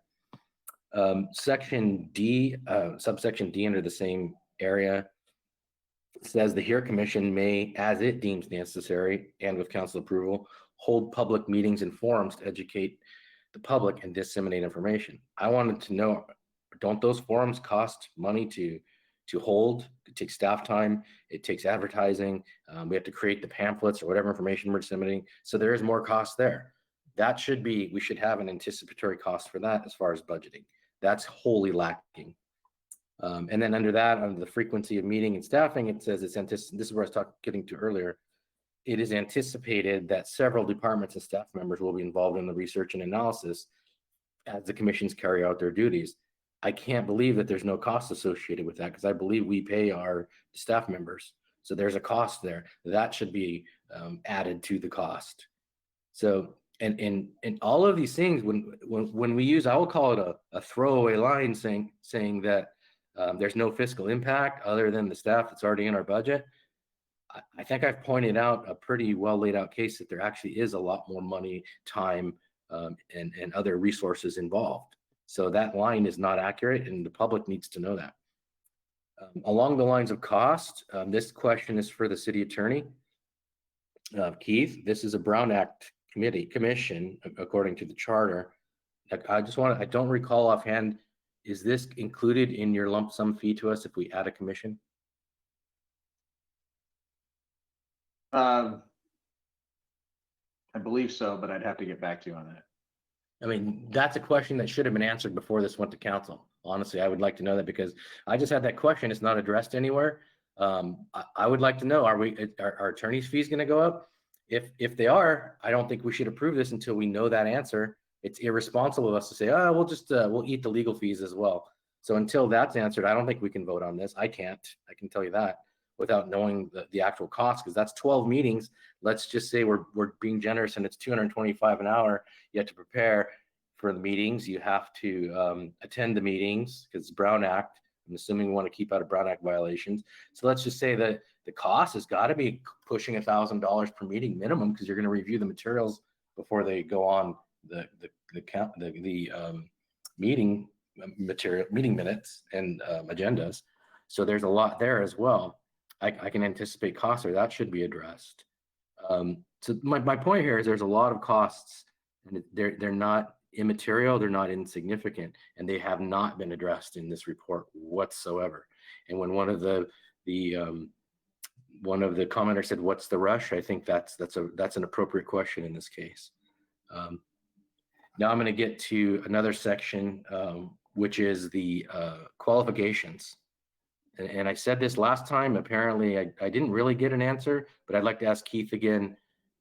Does the California Constitution Section 31, Article 1, prohibiting granting preferential treatment to groups based on race, sex, color, ethnicity, or national origin apply to this commission or not?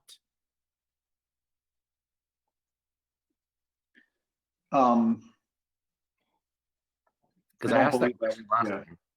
I don't believe that would apply to this situation, but we have not done a memo on that. Okay. Because it's a kind of a gray area in my opinion. I've seen a couple attorney general positions that go one way and a couple attorney general positions that go the other way. And this is a fairly settled area of law. And I'm going to say this, regardless of whether it's illegal or not, it's definitely not in the spirit of the law to base appointments on, let me get to the exact section, exactly what the subsection says. Hold on. It says, the city council shall use diversity of economic status, race, ancestry, religion, age, ability, gender, sexual orientation, other protected status, immigration status, and geographic area within the city to appoint commission members. I think we should take out race, ancestry, gender, sexual orientation, and immigration status based on the California Constitution. If not the exact letter of the law, at least the spirit of the law. And I can't believe that the irony here is lost on this city council or anyone listening, that we're creating an equity commission and we're basing it on race. Let's let that sink in for a second. I want to say that again. We're creating an equity commission and we're basing the qualifications on race, on your gender, on your sexual orientation. I think some people miss the message that Martin Luther King gave us, which is we're not looking at color. That's the society. We're in a post-racial society. Those things should not matter. I agree that they should agree with the mission of the commission if that's the course we want to go. The color of people's skin doesn't make them diverse, honestly. It really doesn't. Their gender doesn't make them diverse. So we can say they do. Those are immutable characteristics. You can have two people that look exactly the same on the outside and they're completely diverse. And you can have two people that look completely different and they're completely homogenic as far as the way they act and think. So to me, those things don't really matter. And I don't think we should be using those as qualifications. I was almost appalled to see that and after I brought that up last time, that we're going to put those as qualifications to be on this equity commission. So I'll just highlight that and let my fellow council members do what they want to do with that. But I can't vote for a commission that looks at people's race to appoint them, or their ancestry, or their immigration status, or their gender, or their sexual orientation. In fact, religion I would pull out as well. I really don't think those things belong here. Because I believe anybody of any one of those immutable characteristics other than religion could be a fine commissioner. And I don't think we need to look at that. We need to look at their alignment with the goals of the commission. Another thing I would add to qualifications is that the commissioners, this is supposedly an open, equitable, and I would say non-political, as I think Jean Rea brought that up, it should be non-political. I would want to put something in here like the council put into the chamber documents, which is whoever's on this commission should not donate to political campaigns, should not endorse political campaigns, and they should not be involved with or volunteer for any local political campaigns. I think the same type of language that went into the chamber should go in here. And it should be a little stronger, actually, that if you decide to be on this commission, you need to be apolitical. I believe that really should be a qualification. You're getting the privilege of being on the commission. You're giving up some of your First Amendment rights, and I really believe that should be the case. This is not an elected position; it's an appointed position, which you shouldn't be benefiting the people appointing you. And that is transparent right there. And if people disagree with that, fine. We'll see what the voters decide on that issue. So I think that needs to be added to this ordinance, and I can't vote on it until that's included. I would be a no vote until that's included. So I'm finding several fatal flaws in this ordinance as written, and I think they're material. And I would say that the people listening would probably, whether they want the commission or not, whether they agree with the goals of the commission or not, would agree that some of these things should be a little more thought out and a little more disclosed to the public, and they should be addressed before we vote on this. So the next thing is the liaisons, and this goes right along with the qualifications. I really don't think that, this is page 10, item E, I really don't think that the liaisons is a good idea for a commission such as this. The whole idea is to be independent from the council. The whole idea is to be separate from the council, to have I believe Denise said, like an audit. You don't have auditors involved with the council on that type of, you wouldn't have a liaison to an audit. That's just not a thing you do. The audit needs to be independent. It needs to be free from political influence. It needs to be free from council member influence. They should not be contacting or speaking to individual council members. The point of this commission is to perform these functions, that they're going to make a report to us. That report should not be given early to the council. It should be given publicly to the council. It should not be influenced by the council. That needs to be part of the work plan, that it's completely separate. And I wouldn't vote for this if there are quote unquote liaisons codified into this ordinance. So I believe those are very important points. That's kind of where I'm going to leave it as far as if we're creating this commission. I think all of those things need to be addressed before we could possibly vote on this. And I'm a no vote until some of those things are there and addressed. So thank you. Okay, thank you, Councilmember Harrington. Councilmember Ding.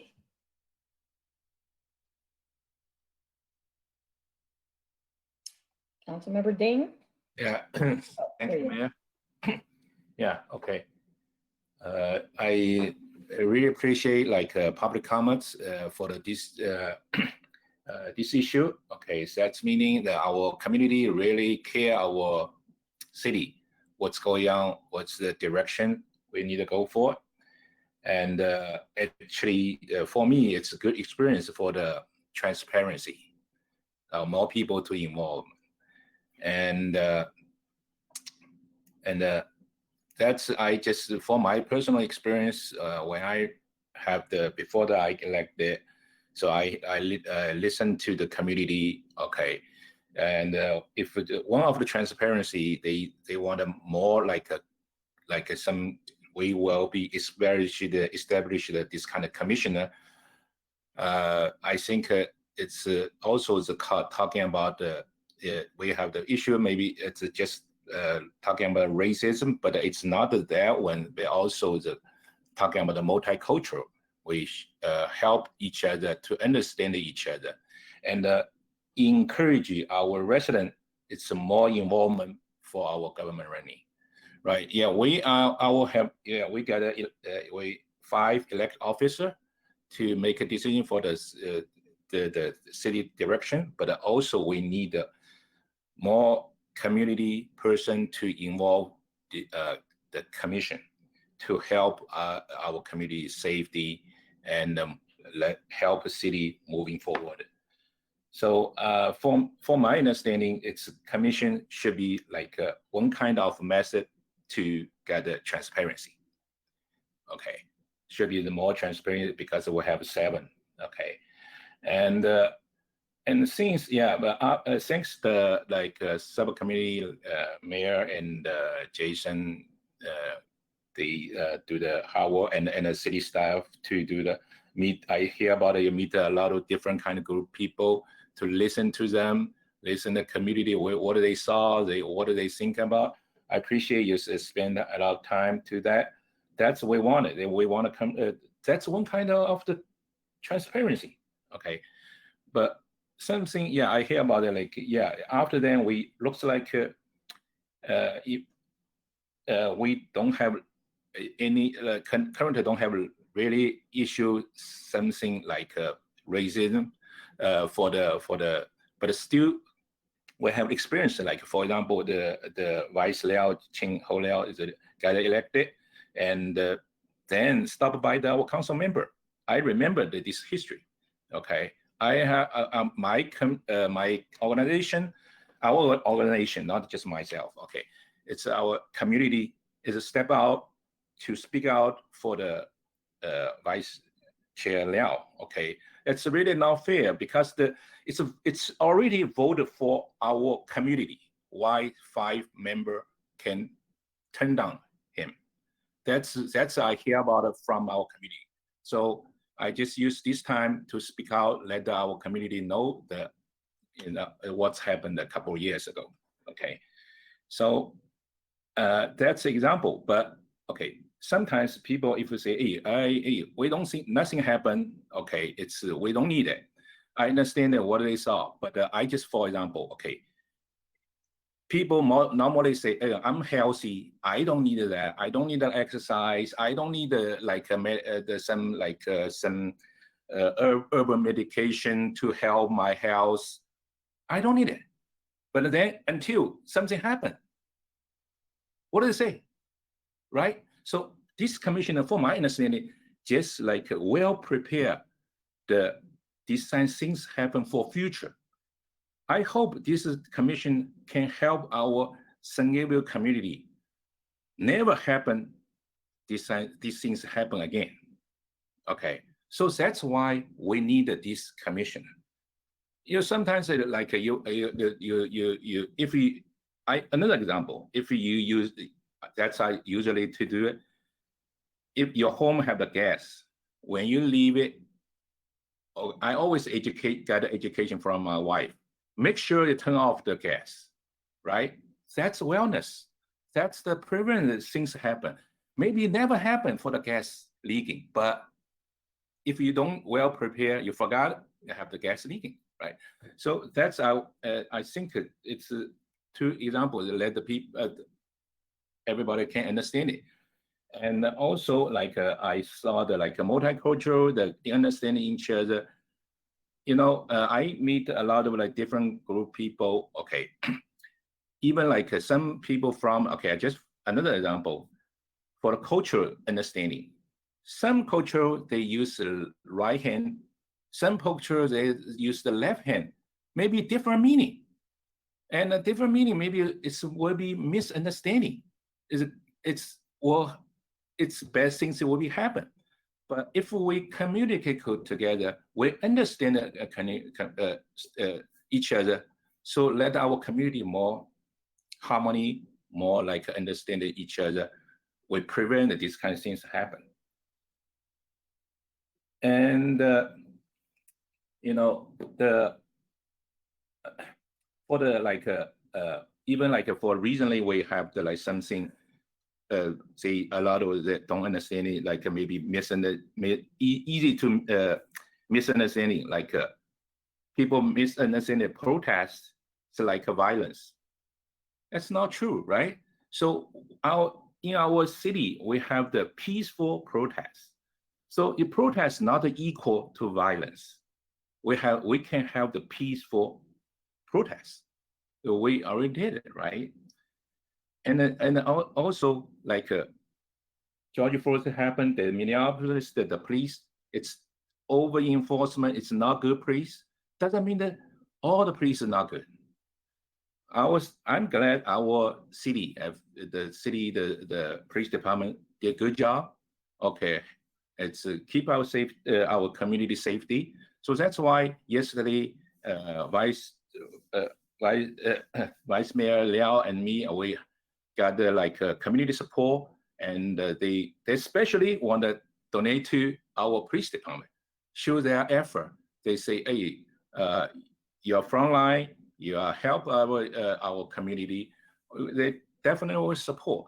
Not actually yesterday, as another things happened, not just support the police department, also support our K9 dog. Okay, but I hear about from Sue talking about that this K9. It's really help our school, they find the bomber or marijuana to keep our kids safety, but these two dogs need a health insurance. City don't have enough money to do that. Then we need a donation. So actually, after she spoke to me, I just invite her to our this organization. They allow people just right away. They a small donor for each stuffed animal for the K9. It's $20. They just donation right away. So that's meaning if anybody thinks it's good things, the community definitely will support. That's meaning we support our police department, have the keep our community safety. So all of this kind of example, I just want to we need to spend more time. It's because we're in our multicultural environment. We should be use this commission to understand each other, to help each other, okay, and to prevent this kind of racist or even whatever we think is not good for our city.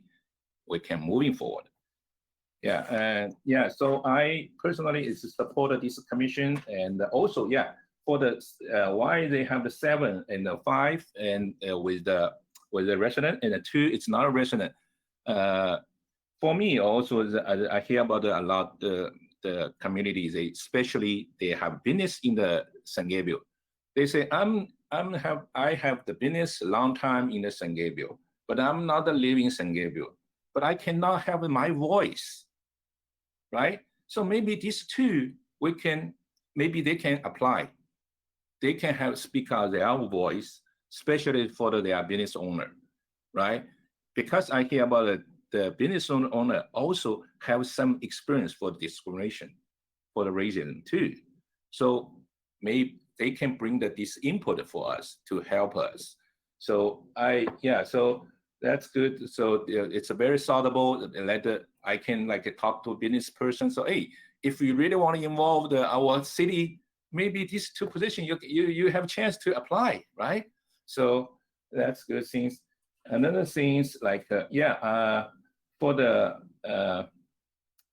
council member John. Okay, he's point out a physical impact, but I think maybe for my understanding, maybe this because say the no impact because it's commissioner not get any pay for it, right?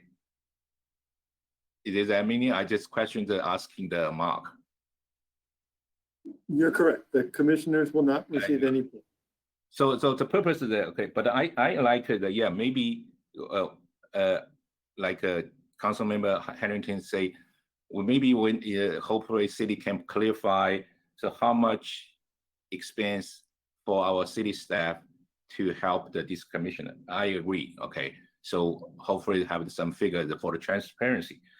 But I also want to see the rest of committee, they have any report, how much the time staff member spend on that, like planning department, design department, community service department, historical committee. I hope every committee give it to us the figure, how much the staff spend the time. If Mark, you can help. That's for our, I think it's for our future reference. It's let the community know. Yeah, but sometimes, yeah, if the staff will need extra hour, need to spend a little bit of money. But I just say example, okay, because this is a good commission, we need a prevent. You have to spend money to get some exercise. You have to go to a gym. You have to pay the gym membership fee, right? You got like some like healthy food. You still need to spend some money on that. So if the expense, I think it should be reasonable. Okay, but I can wait. I can wait like the city staff can provide us for the future. Yeah. So yeah. So yeah, that's good point to let the public know how much we spend. Yeah. So yeah, that's I really glad. Okay, that's a good commission, and also have the community member can involve that. Even like today's have a some the opposite this commission, the resident, I encourage them to apply if we get approved, to have your voice under this commission the meeting, to your voice think about your thought, so we can understand each other. Even myself, I love to, if you want to call me, you can ask him, Mark, to get my phone number. So I'm willing to communicate each other. I want to listen to what you saw. If you think it's not right, okay, it's fine. That's democracy. We need to listen everybody's voice to understand. Then we can understand each other. Then we can let our community more safety, more harmony. We can moving forward especially for our San Gabriel City. That's my comments. Thanks, Mayor. Thank you, Councilmember Ding. Councilmember Pu, did you have something to follow up? Yeah, thank you, Mayor. First, I just wanted to thank Councilmember Ding and Vice Mayor Liao for their comments. I really, really appreciated the thoughtful comments that they both raised, especially Councilmember Ding. And I also wanted to echo what Councilmember Ding and Mayor Menchaca said about our SGPD and the fine men and women who do protect and serve us every day. You know, again, I won't sugarcoat the conversation. Some of them have been very difficult, but it's clear, you know, it's very clear to me that our department is filled with really great people who have good hearts, that are putting themselves on the line every single day and protecting our community, that they do a good job, and that we are, you know, we're well served by our San Gabriel Police Department. But I you know, wanted to highlight one of Councilmember Ding's comments about, you know, making sure that that the commission is kind of like preventive medicine or preventive care, and you know, a way of being able to ensure that we don't have those, you know, heaven forbid that we would have some kind of incident like a George Floyd or Breonna Taylor or any of the other names that we've all heard many times now, that that would be devastating.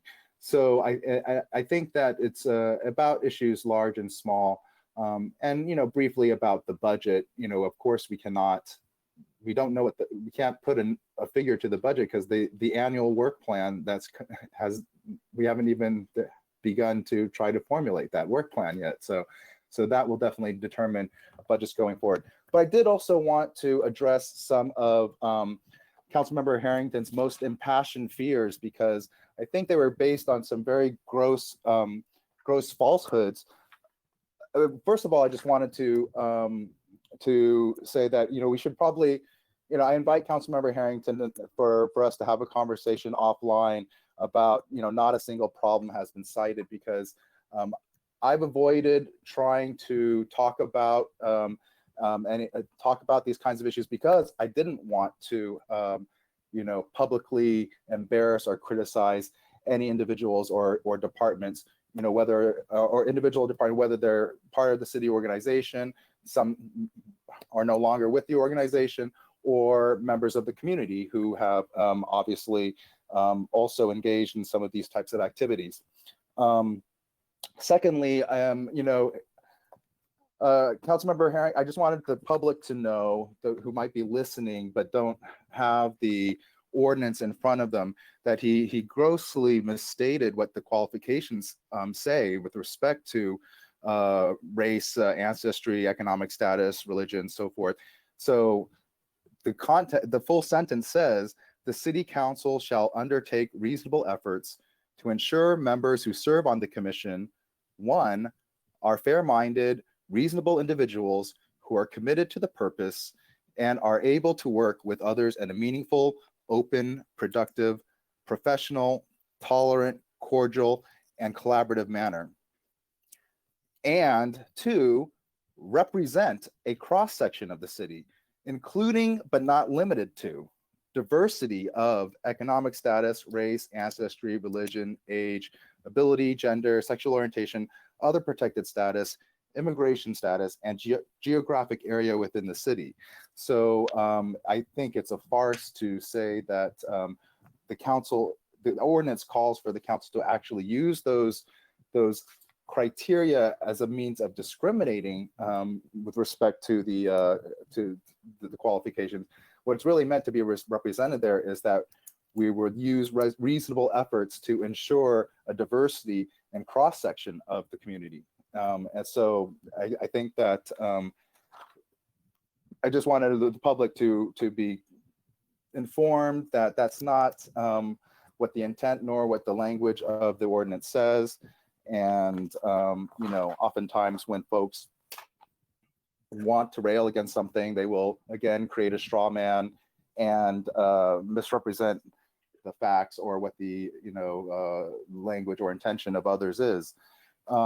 Lastly, about the liaisons, I just wanted to say that the section says that the HERE Commission may, as it deems necessary to further its purpose, establish and maintain active liaisons with City Council, City Commissions and departments, other governmental or public entities, or community agencies, partners, groups, organizations, and individuals. It's not meant to be say that there must be even a City Council liaison. Liaisons are not limited to just the City Council.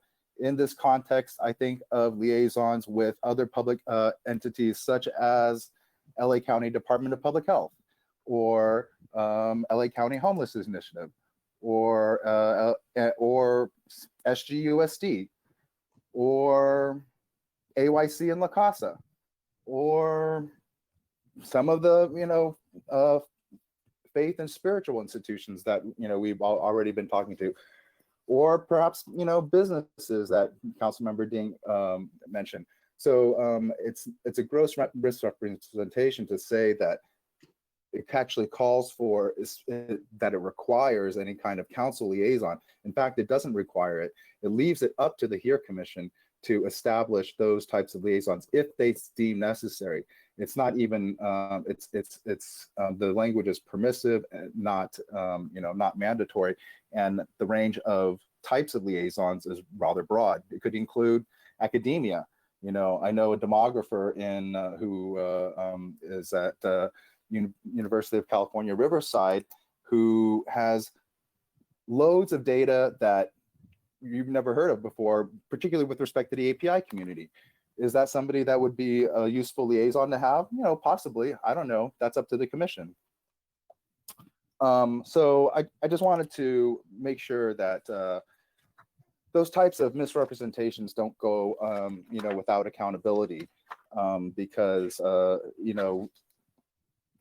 Mayor Menchaca, myself, members of this, of the community, some of the folks who are here in this meeting, we've worked too hard to sort of craft something that is balanced, well thought out, and is a vehicle, as has been said, to help us move forward and actually foster better understanding, help us be able to understand and help each other better, and that the city as an organization being, I think an agency and a partner in that overall effort, I think is no exception, and one of the reasons why I'm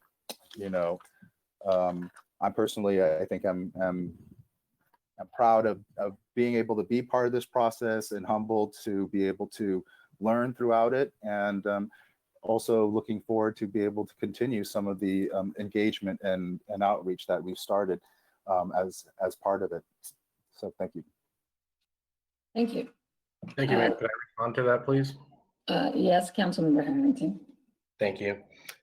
So I would like to just clarify, it's not grossly misstating something to read one sentence in a paragraph and not another, when the point was that we shouldn't be looking at these at all. So you just said they're not important as far as they're part of a broader picture. So to me, removing them from consideration shouldn't be a big deal. It shouldn't be something that we should be looking at.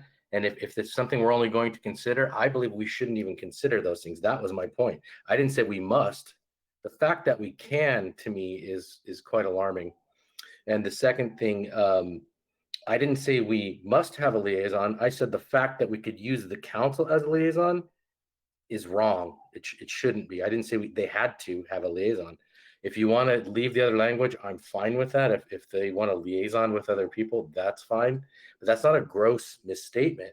I said the fact that they can have a council liaison, I can't vote if they're on this, if there's a council liaison. That's my position. I think it's too much influence over something like this. I don't think the council should be involved. That wasn't my statement.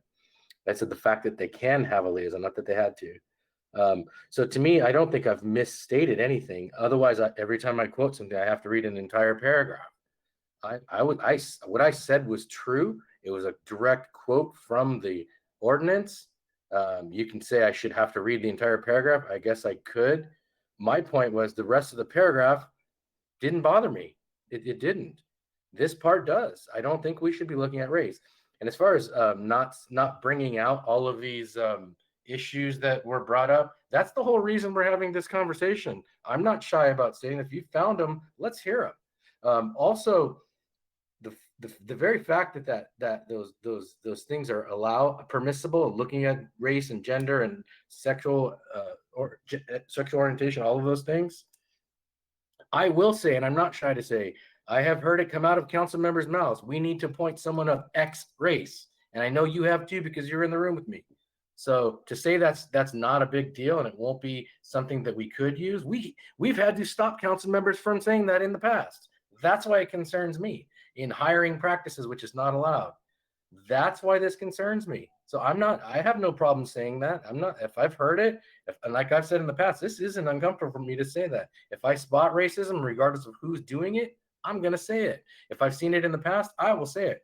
My only experience, the difference with yours, I haven't seen it in the city. Maybe you have, coming from city staff.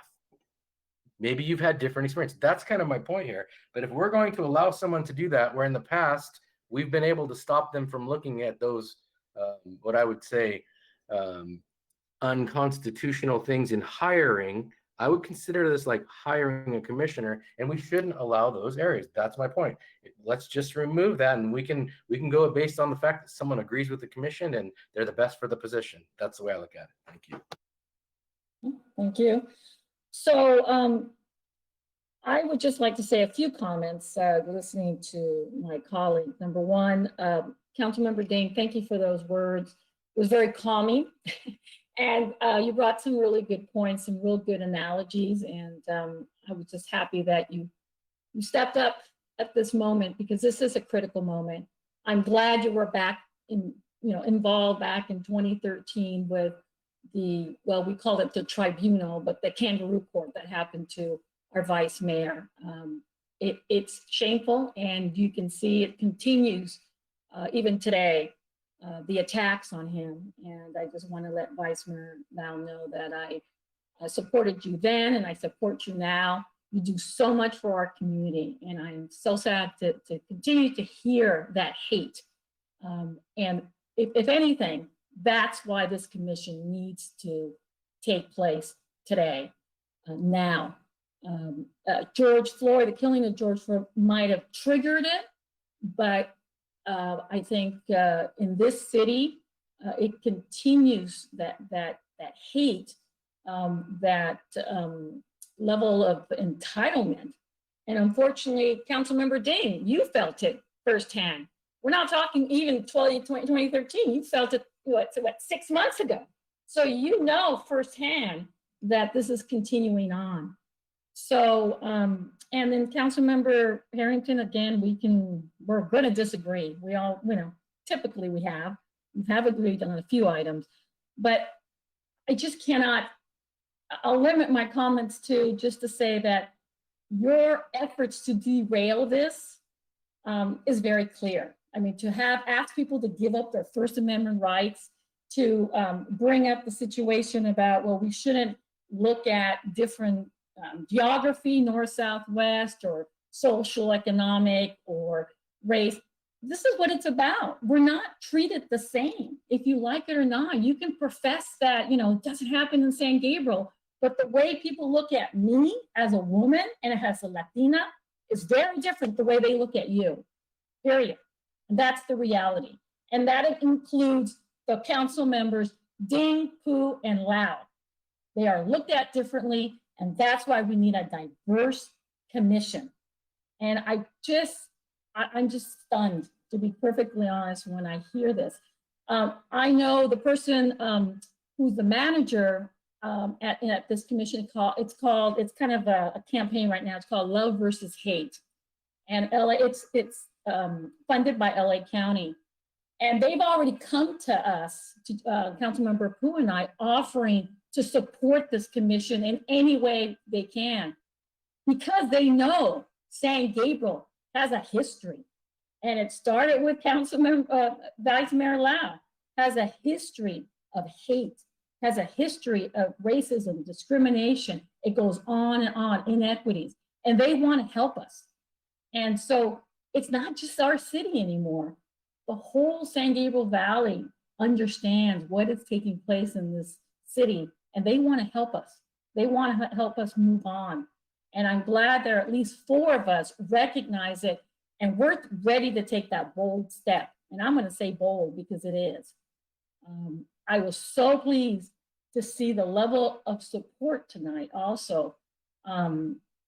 It's great. I mean, we've been working on this for a while. There's no surprises. There's transparency, another word that's used to detract or derail or hold things back. Anything that we bring to the meeting, let's make it clear to the public, anything we bring to this meeting has been reviewed by our city manager. This is why we have a city manager, to keep us honest, to keep us legal. And so, you may have opinions, we can do this, we can do that. I find this ordinance intact. There's no changes. We don't need to make any changes. The next step is the application, and then we can continue on, and we will bring that back. The subcommittee will bring that back to see how we can incorporate some of the comments, legitimate comments that were made tonight, into the application process. I really appreciate, there was someone who mentioned, who a public comment was from Sue Fitzsimmons, who has asked to be part of the commission. She would be someone that, I think would provide that fair, unbiased perspective. I am so happy she's interested, but I'm sure there's others out there too who would like that. And so our next step, if this can be passed tonight, is to do that outreach and to a wide spread of community members. I know Councilmember Lau and Councilmember Ding in particular, they've been working with our businesses, they've been working with our community. I know they're going to bring up some really great candidates too. So this is an opportunity for people who maybe haven't been as involved in the past to really step up and help us make this community better. So with that, I'm going to end and I'm going to make a motion to approve this ordinance. I'll Let's see. second, or maybe Okay. Council. Yeah, well, I just want to make sure I say it correctly. Let's see. Mayor, can I have one more question? Well, Asking. let me just make the motion and then Okay, I'll sorry. go back I to just you, want okay? to clarify from our city attorney, so help with the. Okay, well, public let me understanding. finish with the motion and then I'll go back to you, if you don't mind. So it says here, let's see, it's recommended that the city council waive full reading, read by title only, and introduce to for first reading ordinance number 670, establishing the Human Equity Access and Relation here Commission and codifying the same under Chapter 13, parentheses, Commissions of Title 3, parentheses, Administration of the San Gabriel Municipal Code. Do I have a second? I'll second. Okay, now, comments. We'll start with Councilmember Ding. You had a clarification of our attorney? Oh, Oh, I'm sorry, that's what I understood. What was your question? so, okay, so if you want to vote, it's fine, but I just like, from my understanding, the reading, the argument with the Councilmember Henryton, and I try like understand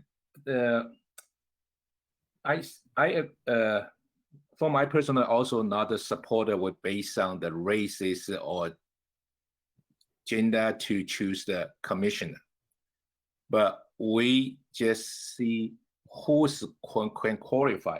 For my understanding reading, that's meaning we are decision. It's no matter what kind of race, what kind of gender, what kind of like a religion, they can qualify.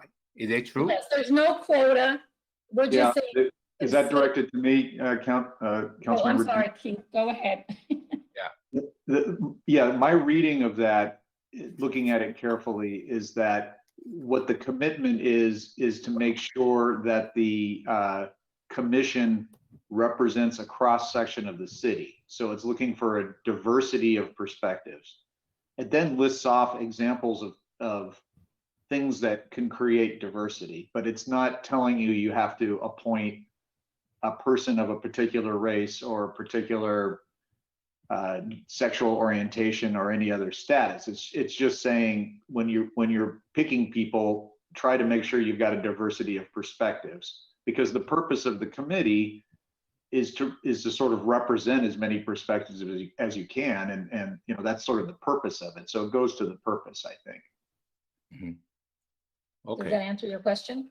Yeah. Thank you. Okay, I Councilmember have a Pu? question regarding that as well.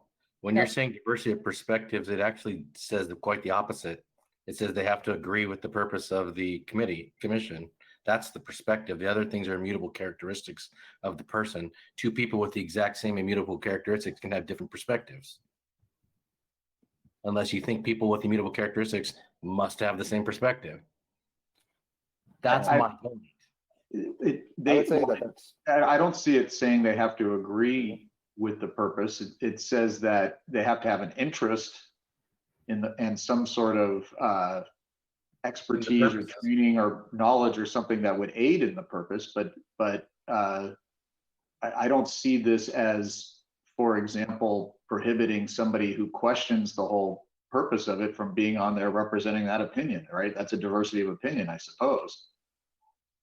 It would be up to you guys to decide how useful that would be, but I don't see this as preventing that. Does that answer your question, Councilmember Harrington? Not at all, but it's fine. If that's the statement you want to make, it's fine. Okay, thank you. Councilmember Pu? So I just wanted to, I apologize because I think that there has been a motion in a second. However, I just wanted to propose a friendly amendment because when you had read the motion, you had cited that it would be codified under Chapter 13, but it's actually Chapter 33, Commissions of Title 3, Administration of the San Gabriel Municipal Code. And also just wanted to make a couple of clean up clerical comments with respect to the language of the ordinance itself. On the third page of the ordinance, under subsection C, the qualifications, as I was reading it, I noticed that there's a defined term in there that we no longer use, which is the capitalized term scope. So under subsection 1, it says are fair-minded, reasonable individuals who are committed to the purpose and scope, but the and scope part should be deleted. And that phrase again appears under the powers and duties on the, what is this now, the 5th page of the ordinance under subsection D, at the end of that subsection D, saying to provide access to resources or promote any issues related to its purpose. And the section, end the sentence there. I will amend my motion for those items. Okay. Council, yep, and second. Okay. City Clerk, can you please take the vote? Councilmember Dean, Aye. Councilmember Harrington, No. Councilmember Pu, Aye. Vice Mayor Liao, Aye. Mayor Menchaca. Aye. Motion passes by a vote of 4-1. Okay, thank you so much. So at this moment, we're going to take a 5-minute health break. So stay tuned, everyone, and we will be back at 9:15. Thank you.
We are going to resume the council meeting of Tuesday, October 6th.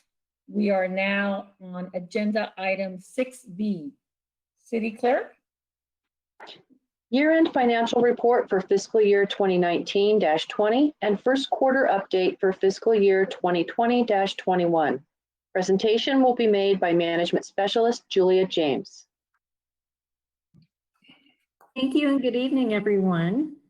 We are here tonight to wrap up fiscal year 2019-2020 with a brief presentation, and we will also give you a brief update on what we know so far about 20 and 21.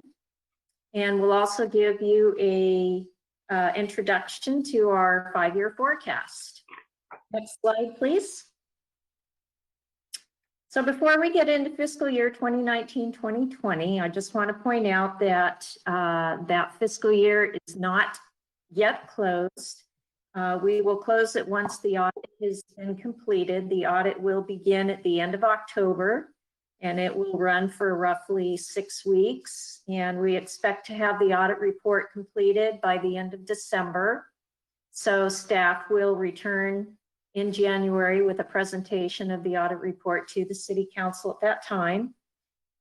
So needless to say, the numbers between now and then could possibly change, although we do feel that most entries have been booked and tonight's presentation should be fairly adequate or correct in the numbers that we expect to wrap the year with. Next slide, please. So we'll start with a citywide overview of how we ended fiscal year 1920. We had total revenues of just under 52 million and total expenditures of just over 50 million and transfers in and out of 12.9 million. The transfer into the general fund was from the retirement fund, which is in the special revenue column. We also had the remaining portion of the special revenue transfers out going into the capital projects fund.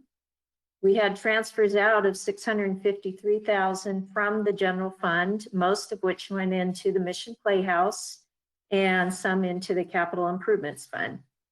Most of the funds, the special revenue and internal service funds, operated as we expected. Revenues came in fairly well on budget, except for those that were tax driven. They were down just slightly because of COVID. So most of tonight's presentation will concentrate on the general fund. And with that, if we could go to the next slide, please. So the general fund, you may recall, had an opening balance on July 1 of 2019 of a negative 1.8 million. We had budgeted revenues totaling 32.7 million, transfers in of almost 9 million, general fund expenditures of nearly 41 million, transfers out of just under $1 million, and our ending fund balance was budgeted at just under a negative 2 million. But our actuals actually came in a little better than that. We did pretty decently on our general fund revenues, considering that we were dealing with the COVID. We were down over 2.3 million on revenues.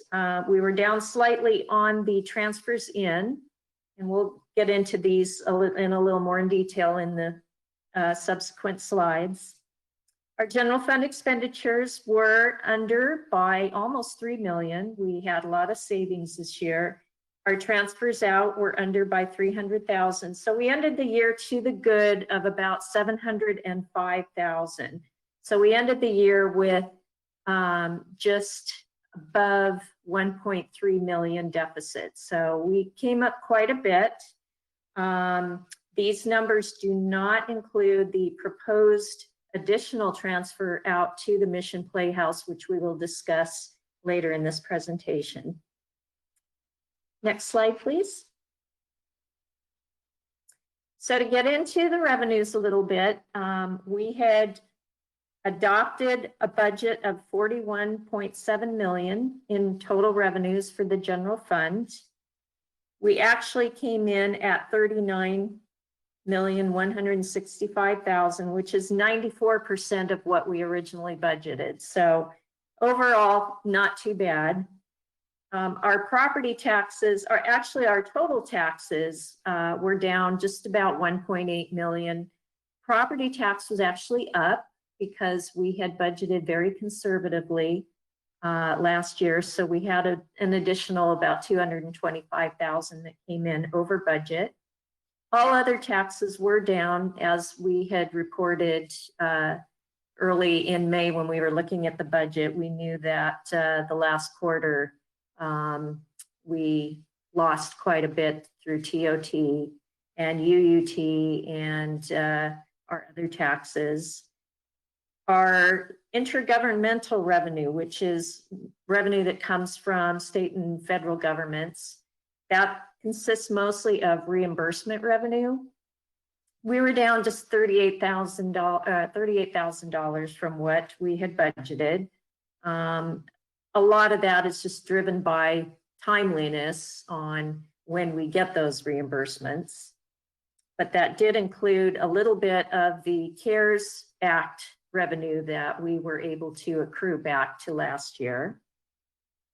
Our licenses and permits were down by 268,000.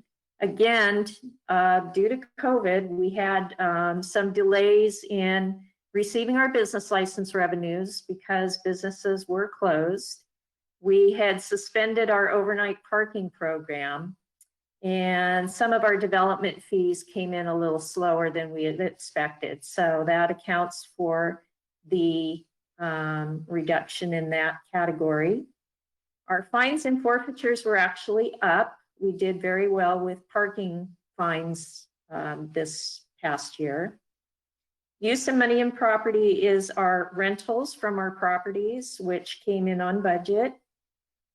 Our fees for service were down about $500,000, and this represents our everything, all of our service fees that all the departments charge for their services. And mostly this was recreation, obviously was down due to the closures.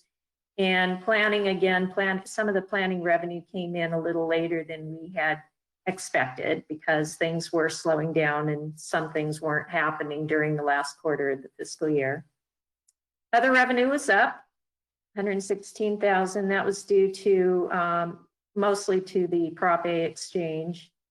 And finally, transfers in was down a little bit, and that is because we cannot book the full amount of the transfers in. Now that's all from the retirement fund. That is our retirement tax, which is intended to cover our retirement costs. We budget that transfer based on assuming that every position is full. And of course, we had a number of vacancies this year, so we can only transfer in what we actually spent, and that accounts for the difference there. So we were under 2,568,000 or 567,000, and again, that was all due to the COVID in the last quarter. Next slide, please. On the expenditure side, as I mentioned previously, we did have savings of nearly 3.3 million. Our personnel, the first line shows savings of almost 1.5 million, and that's all due to vacant positions.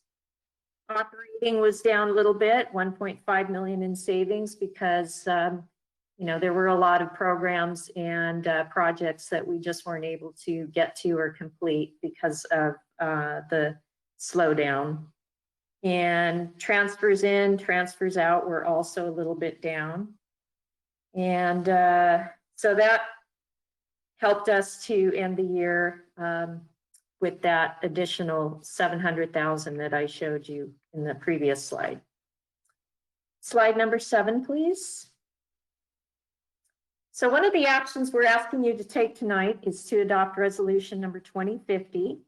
At the end of each year, we do some audit adjustments or appropriation adjustments, I should say, in preparation for the audit. And so resolution will ask you to carry over some remaining expenditures for the capital improvement projects, and also to move some money around in the general fund. So if you can turn to slide 8, we will show you what we're proposing to do here. The gray shaded lines are showing where we had savings in the general fund, and the peach colored rows are where we are proposing to move the money. Our police department went over budget by 48,000. This was only because we have a revenue source called the Supplemental Law Enforcement Services, which is Fund 160. That's a grant that we get each year from the state. And we had budgeted 142,000, but we only received 100,000. And so the overtime that we had charged to Fund 160, we had to bring back into the general fund so as not to show a deficit in Fund 160. So we are moving a little bit of money in there just to make sure that the police department doesn't reflect having gone over budget. Same for public information. We were 12,000 over there, and that was due to overtime spent on a great deal of public outreach for the COVID pandemic. We had the city attorney's budget went over by 50,000. Again, that is a very difficult department to actually predict how much we're going to spend in a year, because obviously everything is case driven. So we did end up spending a little more than we had budgeted. Human resources, same thing there. We were over 12,000. Again, legal costs are very difficult to predict ahead of time. And these costs were associated with the attorneys required for our negotiations. So at the year end, we were over about 12,000. So we're simply asking to move some of these savings from the other departments into these departments to cover the overage. And then finally, in the risk management fund, we are asking to appropriate from fund balance an additional $60,725. And that is to replenish our checking account. We have a checking account in the risk management fund for which we pay out claims. And each year we need to put a certain amount of required money in there to cover those claims. And we needed to replenish that at year end.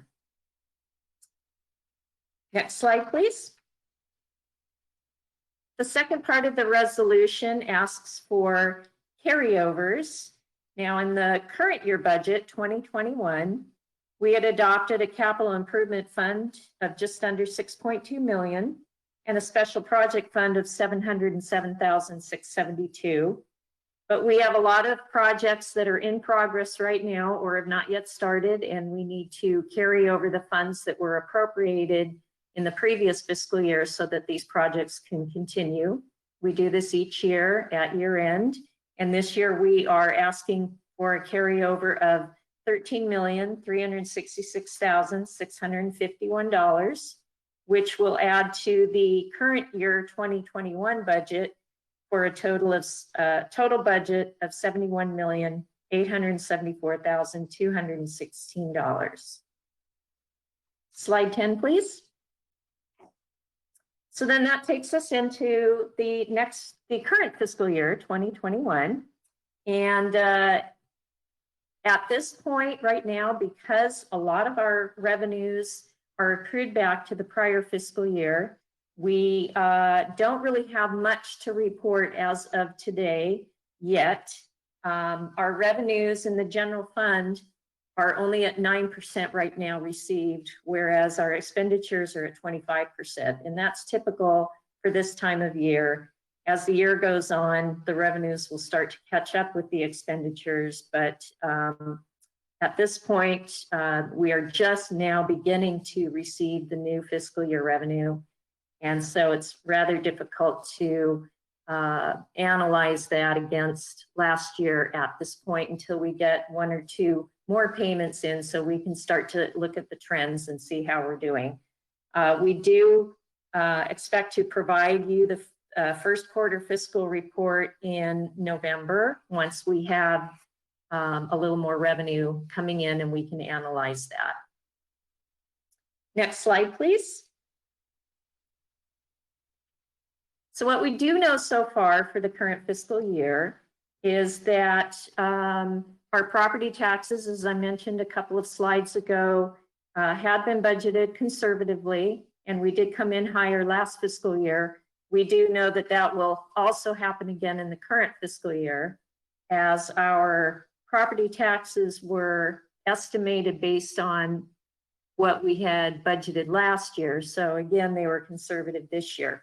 We expect to bring in as much as 400,000 extra in property taxes for the current fiscal year, which is good because our parking revenue we anticipate will be down by that same amount due to the suspension of the overnight parking program. The CARES Act revenue will be coming in $412,472 in the current fiscal year. It was announced today that the president is not going to proceed with approving a second package within the next couple of months. So we'll have to wait until after the election to see if we receive any more CARES Act funds other than what we have already been awarded. The new Athens franchise fee, which we expect to receive by June 30, totals $350,000. That was not originally budgeted. And we do have our fee study underway right now. Each department is working very diligently on getting the information together. So we anticipate that we will probably have something to council around January, hopefully. Again, we don't know what's happening with COVID. We had budgeted our revenues for 2021, anticipating that by now COVID would pretty much be contained and we would be open and operating as normal. And as we know, that is not happening. So we won't really know what the impact is until we start getting a little more revenue in so that we can analyze against last year and project forward as to how we think we'll end next fiscal year. So it is possible that, and more likely probable, that the general fund may end up in a deficit position again this fiscal year. We do recommend that all the vacant positions be maintained with their vacancy for the full fiscal year. You may recall that we budgeted for keeping them vacant for half a year to help balance the budget, but now we're thinking that we're going to need the entire fiscal year savings just to keep us from getting farther into the red. Slide 12, please. So our general fund forecast, which is what I'm calling the 5-year forecast. I want to emphasize before we look at it that the column for fiscal year 2021 is based on the budget assumptions that were adopted in the current budget. Those were formulated many months ago when, again, we thought that perhaps by now we would be coming out of the COVID pandemic. So they are a little bit probably higher than what they'll end up being. However, the numbers are always changing. So this is a living document. Tonight's look at this forecast is really just a snapshot in time. It was put together more or less to show you what this tool can be used to do, not as a crystal ball to project how we're precisely going to end the fiscal year. So with that, we'll turn to the next slide. So this just gives you a snapshot of what the entire 5-year forecast looks like, and you have the whole thing in your agenda packet, but this is the summary page that kind of gives you an idea of how all this comes together when we're putting budgets and estimates together every year. It shows the first few columns show what the trends were in the past few years and how we are projecting to end fiscal year 2019-2020. And you'll see that the fund balance down there in the middle column ends at 1.649. In the earlier slide, I mentioned that that did not include the fund balance that we had earlier was a negative 1.2, but that did not include the proposed transfer to the Mission Playhouse. We want to make sure that we clean up that deficit and bring that fund back to zero. So we are proposing to, that the council approve that transfer tonight. That will end our general fund fiscal year at a negative 1.65 essentially. But moving forward, it does show how we will start to come out of the deficit and start to build up our reserves. Let's see here. What else can I say about this? Again, you know, it's really intended to be a snapshot in time, and I will say that these fund balance projections going forward are a little too probably optimistic, because what this does not include right now, but we will be including as the months go on and we start to play with this more and more and get more council direction. We will need to update it to include things that are not in there now, such as future cost of living increases for the employees. OPEB, we still have, we're still doing a pay-as-you-go payment to OPEB, and we do need to build up that trust. We have a lot of equipment needs, and we are not accounting for setting aside money to improve or update or replace old equipment in the future. So this is maybe not totally realistic, but again, I wanted to just present this to you to show you that it can be used as a planning tool. And with each and every decision that we make in entering more information in here, it will give you an idea of what those decisions that you make will do for our finances down the road. And we will incorporate this in with our budget planning and use this as part of the budget process and include it in the budget document at the end of the year. So it is a very useful planning tool. Next slide, please. So again, as I mentioned, it's just a snapshot in time. It doesn't really show yet what our updated numbers will be once we know more about how we're doing with COVID. It does assume that all expenditures are going to be spent in the fiscal year. Now, as you saw in the previous slides, we had quite a bit of savings last fiscal year. I would anticipate that we'll have some savings again in expenditures this fiscal year. We're trying to get everybody to be very frugal in their spending so that we can try and build up as much as we can in our general fund. It does assume that any of our new additional revenues that we're receiving are not spent so that we can also contribute to the general fund reserve. Again, we're asking for 12 months of vacancies instead of 6 months. And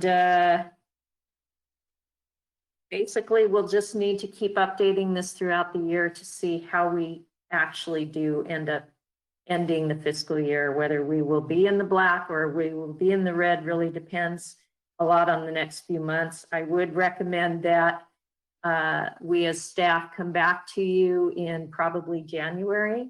And if it looks like we are not going to gain some significant savings, or the revenues aren't going to be coming in on track, that perhaps we start looking at cutting back more on our spending. So we'll just keep you updated with our monthly updates. And meantime, if we can go to slide 15. Our second action tonight is to ask council to adopt resolution number 2053. And this will amend our fund balance policy. If I can have you go to slide 16. The council will recall that back in May of 2019, you adopted a fund balance policy which provided a target of achieving a 17% fund balance by June 30 of 2028. That had included or anticipated that we would end this current fiscal year 2021 with a fund balance of $1,216,000. We know we're not going to be there. It's very clear that we are not going to have that kind of reserve by the end of this fiscal year. It is very possible that we will get there, and most likely it will be probable that we will get there by next fiscal year. So we are asking that the council amend this policy to push back our goals by 1 year for each of the next several years. And we will strive to meet those goals one way or another. And if we can go to slide 17, this will show you what that will look like. Again, these numbers were taken off of the 5-year a couple of slides back. The first year shows what that projected, but again, I think that was a little too optimistic. The current goals of 3% at the end of 2021, again, would have yielded $1,216,000 in reserves. If we amend that policy, then we will not need to come up with that by the current fiscal year, but we will need to come up with $1,325,000 by the end of next fiscal year. And again, I do believe that that is achievable. We are making quite a bit of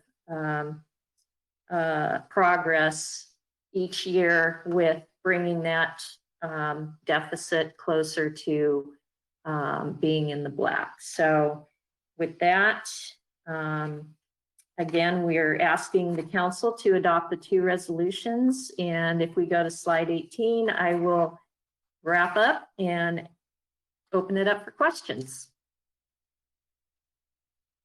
Okay, thank you, Julia.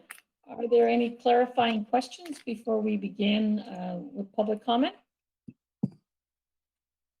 Okay, I see none or hear any. So at this time, time for public comment on this item is now closed.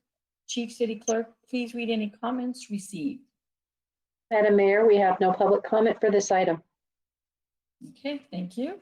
So now we will begin with council deliberation and discussion. Who would like to begin? Vice Mayor Lau.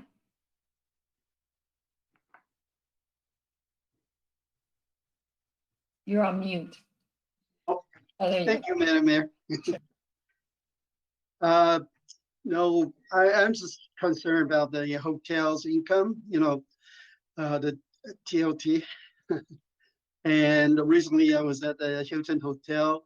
It looks like business being picking up. I think, before was 5%, maybe even more than 15% now, I think, so I don't know. But according to 2019 and 20 we adopted 3.25 million revenue, but the actual is 2.25, so it's about $1 million short. That's well, I guess that's fair, but I'm concerned about this this year, 2021. Have we collected, the three months of TOT yet? The first quarter? Vice Mayor Lau, those are done on a quarterly basis. So we Right. do anticipate receiving that in the next few weeks. We should get our first quarter payments for TOT. And at that time, we will have a better idea of how it's going to be looking. And we anticipate reporting that back to you in November. Okay. No member. So, well, none of them. So yeah, if we can collect the, the first quarter of the revenue, and then we can kind of project the real number of this TOT revenue. Right. Another question is regarding the Mission Playhouse. We talk about that, and how we gonna cut down the minimal. And I guess last city council decided, well, yeah, we can keep all the staff and remain, whatever, somewhat open. If there's any revenue that come into the Playhouse, we're welcome. But however, I don't think there is real revenue coming to the Playhouse. And now I can see why the budgeted for 366,000 deficit, it was not enough. So, we put the 512,000 to cover that, but that's not enough. But I'm just curious, how you come up with this number 1.648 for the Mission Playhouse deficit? It's like 1.65 million.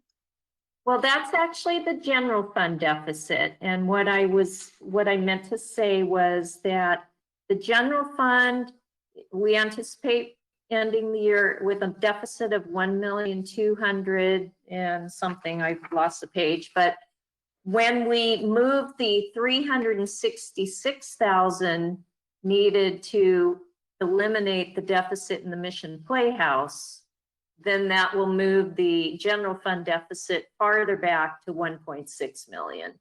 So the deficit in the Mission Playhouse fund is only 366,000, and that wasn't all from 1 year. That had been carried forward for a few years.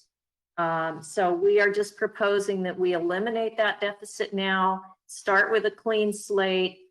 Hopefully the Mission Playhouse can bring in enough revenue to cover most of their costs, and then we will continue to subsidize the difference from here on out. Okay, thank you. Let's see, Councilmember Harrington? Thank you, Mayor. No, I don't have any questions. I just wanted to thank Julia for the report. It's very thorough. Thank you. Thank you. Councilmember Pu? Thank you, Mayor. Yeah, thanks for the report. It is very thorough, and I'm glad we're having this at this time, just so we have a good understanding of how we ended the year, and continue to monitor how COVID is affecting our own revenues. I first actually just wanted to thank all the staff, executive team, and other staff members for being able to cut down on expenditures and provide a cost savings of nearly $3.3 million to end the fiscal year. Without that, I think then the general fund deficit would be much worse. And so I think that is a pretty significant, and I agree with the recommendations that staff is making. Just wanted to also, I have a few questions too that I wanted to make sure I understood. So they're all in the attachment to the staff report, the revenue detail. So on attachment 1C, it's page 3 of the attachment. It breaks down the tax revenues, which is what I was really most interested in. I wanted to ask, there's been a steady decline in utility users tax over the years. You can see that from the 17-18 year to current. We had adopted 4.5 million, and it came in more like 4 million. So, and it's been explained to me before that this reflects a shift from people not having landlines anymore and going towards, mobile mobile phones. Is that what's reflected here? This steady decline in utility users tax? Yes, it is. And, technology is changing too. A lot of people aren't watching, like the younger generations now aren't watching television as much as they're watching streaming on their computers. So as technology changes and these media aren't necessarily as common in the households as they used to be, we are seeing that gradually decline. So based on your response there, is it true then that part of this tax is generated from cable? Like Yes. Cable television subscription? Yes. Okay, so it would be normally generated by cable television subscription and landline phone lines. Correct. Okay. Now I can't recall, but there's something in the back of my head that is reminded that there was legislation or something along those lines that did require the collection of utility users tax, even with respect to mobile phones. Is that something that I'm just mistaken about, or because I thought that actually there was supposed to be some regulation or something that replaced that revenue source, and because it's true, I still have a landline, but many households or many individuals don't anymore. I'm not up to date on that legislation, but we'd be happy to check into that and report back. Yeah, I thought the HDL companies who help us do some of that had some information about that, and some of it might just be about what am I trying to say here? Some of it might just be interfacing or ensuring collection essentially from the telecom companies, if there's a way of being able to track the subscribers as to like, in other words, mobile subscribers for San Gabriel residents and businesses, that was supposed to be able to still collect on those revenues, even though sort of the more traditional utility users tax is, as you say, going away. So the other thing I wanted to ask is the sales tax revenue does look pretty good as from what was adopted and amended. How much of the 3.7 million that is currently shown as our actuals, just for state sales tax, not the other, smaller line item, but how much of that 3.7 number is from the county pool?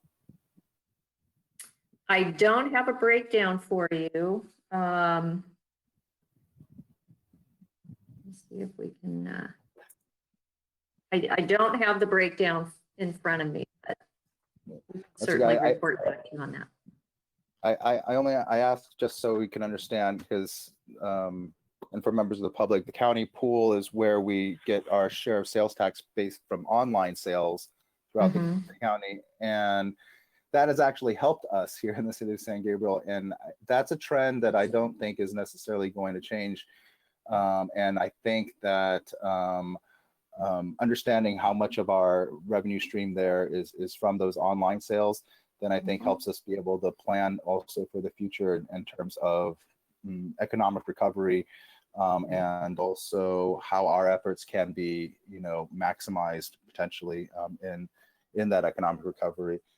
And then and to that point, as long as you're bringing that up, it will be interesting to see how these trends shift in the next few months, because the COVID actually helped us in terms of getting more online sales than we did before. So it'll be interesting to see once the malls reopen, whether that shifts again. I will say too, and I meant to mention this, that we are starting to get in our local city sales tax now. And so that's fun to see. We did get our first large payment in September, which was about $200,000. So that was a nice addition to our current fiscal year that we didn't have before. That's going to be fun to see that come in and monitor that as well. Well, yeah, best case scenario for our community is that we can still generate sales tax revenue from some of our, fine restaurants that people travel to attend and or to go to, and benefit from the county pool as well at the same time. Let's see here. Last question I have is on page 6 of attachment 1, the development impact fees. It looks like every line item here is up from what we had adopted and amended, except for the fire facility fee. So I'm curious as to why that one line item is lower than what was adopted and amended versus everything else, which is actually, well, not all of them, but some of them are up. I guess sanitary sewer system is also down. But I would have thought that some of these impact fees would move in conjunction with each other. Yeah, it depends on the project, and I would have to go back and analyze what the original adopted estimates were based on. I did not put that budget together, so I don't know, but we can certainly look at that and get a report back to you on that as well. I just want to understand, I mean, is the payment of those development impact fees different? In other words, it would make sense to me if a project is moving along and it has to pay certain impact fees at different times. So it's more of a timing issue versus where they're at a certain stage, they're pulling the building permits. I understood that all of the impact fees needed to be paid all at that time. Yeah, we've had some delays in some of the projects, obviously this year because of the COVID, and but it's not that they're not going to be done. We're seeing a lot. In fact, over the past couple of months, we've seen a lot of the development money that we anticipated coming in the last quarter of the fiscal year coming in now. So development's really picking up again. So that should compensate for being down in last fiscal year. All right. Yeah, I think that's a positive sign. And I appreciated the comments you're making about how some of the projections going out, might still require further adjustment, because it does look like from the forecast that, we're expecting more or less full recovery by the 21-22 fiscal year, which I certainly hope is the case. But I would think, in particular areas like transient occupancy tax, maybe sales tax as well, that depending again on the county pool thing, we probably are going to need to continue to keep a close eye on those to make sure that we're not overspending, based on the revenues that we'll get. So thanks again for the thorough report. And I think I like this practice of being able to have a look at how our actuals come in compared to our budget, since that was what has led us into some trouble in the past and not having this touch point. So again, I appreciate staff doing this for us. Thank you. And I did want to, one more thing for the council's benefit is at any time, if you want to see any kind of projections for any different type of scenario that you can think of, we can certainly plug it into this 5-year plan, and it will show you what, any decision that you might be considering making, how that will impact our finances moving forward. So if there's any scenarios at any time that you want me to bring forward to you, we can do that. Thank you. Councilmember Dean. Yeah, I also the question for the utility use tax. This utility, it's just specified the cable, landline. Is it include the electricity, gas too? Yes. Okay, for my personal experience, because we were working home, I think the recently COVID-19 should be higher compared with the previous, right? So, Well, I because will say our bill is going up, you know. I will say that we have had some issues trying to collect from businesses during COVID. There have been a number of businesses that felt that because of the pandemic, they didn't need to pay during that time, or they didn't need to be collecting during that time. Some of the smaller companies, the smaller utility companies, are saying that they were having trouble collecting from their customers, and Okay. they didn't feel that they should be paying us when they weren't being paid. So it's been an interesting time, and we're still struggling to get some of that revenue back. Okay. So actually, this actual revenue, it's like not the first quarter one. It's actually end of last year one, right? Correct. Yes. Okay. Yes. So next month we'll come back with our first quarter report and hopefully be able to give you an idea of what this new year is going to look like. Okay. All right. Julie, Councilmember Dean, I'm Mhm. sorry. Director DeVink wanted to say a few words, I believe, in line with your question. Okay. Go ahead. All right. Go So ahead, yeah, Craig. most of the previous council it's already asking. So yeah, most I think I understand. Okay. Just Well, want to let- clarify. let- Yeah. Well, but he wants to respond to you, Oh. Councilmember Dean. Hello, Mayor and council members. Yeah, I do want to add, this is Greg DeVink, the Public Works Director. I do want to add a little bit of information regarding utility user tax for the power and gas. While more people are working from home, businesses are also shut down. So restaurants and offices, they're not running air conditioners or gas or cooking equipment. So that's down. And separate from that, over time, appliances are getting more efficient. Construction's getting more energy efficient. People are putting solar on their house and not paying electric bills anymore. So there is also a steady trend for energy efficiency and actually your own self-generation.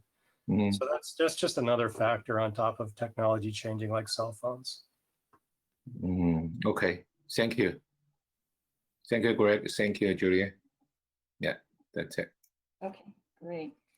I wanted to just ask Mark, our city manager, when we do these living documents, these work plans, do we also share this with our staff, with our, our labor teams, so they also understand? And are there separate conversations taking place? Because again, I know they're all estimates.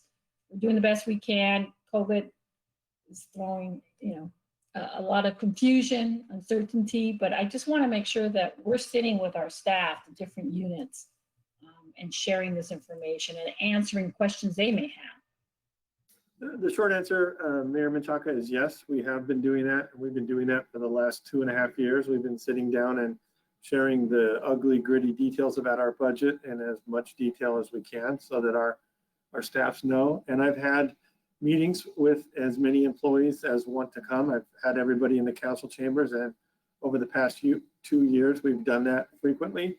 This last year, because of COVID, we haven't been able to do that. So I met with the union representatives a couple of days ago. Before you even saw this information, I had that available to them.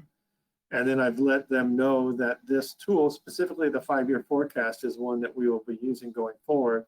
And as we sit down and start to talk about the cost of living increases and some of those other costs, that we will plug those in. So we won't be looking at just a year's budget. We'll be looking at what our increases do into the future, so that we're all working from the same thing.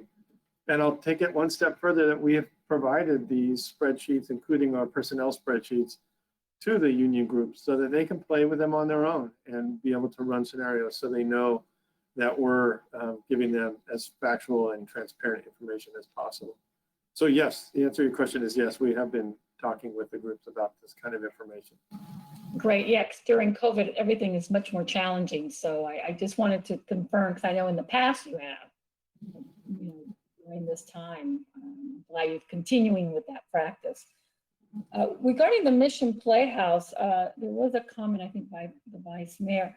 I know we've had some revenues. There was a report Rebecca provided. We had some filming done, I believe, Rebecca. You're there, Director Perez? Yes, there has been some revenue. We've had several live streaming events during this COVID time that has allowed us to bring in some level of revenue. Great.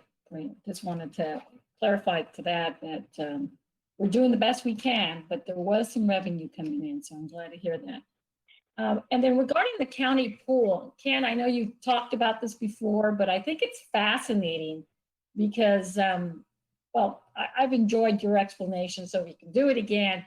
So people understand that we are no longer, we're actually benefiting from one perspective. Instead of buying stuff, let's just say at Best Buy in Pasadena, and they retain the sales tax.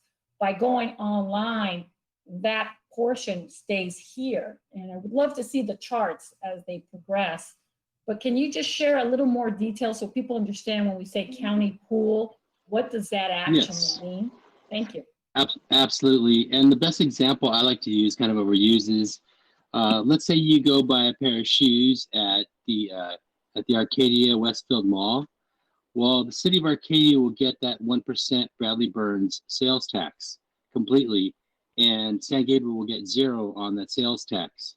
Now, because we're in COVID, let's say instead of going to the mall, you from your home, you make the purchase from your computer. Now, formerly San Gabriel is getting nothing. Now that money instead goes to the county pool, and San Gabriel gets a percentage of that. So where we were getting nothing before, now we get a little something. How much is that little something? Does it matter on the product, or is just the same percentage? Okay, yes, the same percentage will go to the county pool. However, it's broken up to all the different cities based on previous sales tax activity. And I believe earlier in the year I gave a memo to council the exact percentage we were getting, but I don't have that in front of me. Just for next month, because I appreciate staff, the work that they're doing. I think we made a pledge early on that we were going to have a meeting focused on the budget, regardless of what the situation is, because there is a timing difference with regards to revenues when they're received. But I think it really is helpful for everyone involved, public as well as staff. But if you can maybe bring that next month, because I remember you had shared that with the council. I believe it was the council, and you had a chart. You could just see the difference. Because even post-COVID, I believe the online shopping is going to continue and will continue to benefit us. And so I just think it's helpful for all of us to have a better understanding. And there is some benefit here. Julia makes a good point that yes, when the malls open, that we will lose some of that. However, there is somewhat hope because, like you just said, Mayor, a lot of people now are more comfortable buying online. I know my 78-year-old mother, who never bought online before, has now gotten used to buying stuff. So hopefully there's hope. Yeah, I believe so. I think with COVID, there are ongoing behavior that's going to continue. And it's not all bad. Online, I think, will be one of them for us. But I understand. I mean, there's going to be economic damage. We all understand. Every city is experiencing it, although I've heard council members from other cities say otherwise. But there is economic damage, and I truly appreciate the efforts of everyone here, because every director is managing their own budget, and they are watching costs and watching revenues also. And so, so thank you for providing this information every single month. And with that, I just wanted to, I'll make the motion to, let's see, I better read it again. make sure the motion is exact. Let's see. The motion would be to the city council to adopt resolution number 20-50, approving the proposed amendments to the annual budget for fiscal year 2019 and 2020, 2019 to 2020, and propose carryovers to the 2021 fiscal year. It's also further recommended that the city council adopt resolution number 20-53, amending the fund balance policy. Is that correct, Mark? I see you. Okay. May I have a second from somebody? I'll second. Okay. City clerk, can we have the vote, please? Councilmember Dean, Aye. Councilmember Harrington, Aye. Councilmember Pu, Aye. Vice Mayor Liao, Aye. Mayor Menchaca. Aye. Motion passes by a vote of 5-0. Okay. Next item. San Gabriel Travel and Tourism Annual Report. Presentation will be made by Economic Development Manager Dominika Migardician.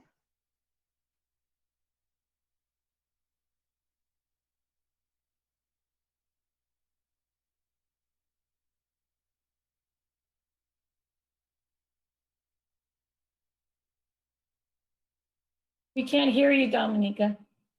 Dominika, we can't hear you. Good evening, Honorable Mayor and City Council, Dominika Migardician, Economic Development Manager. Item before you tonight is the first San Gabriel Travel and Tourism Annual Report. Joining us tonight, we also have Tom.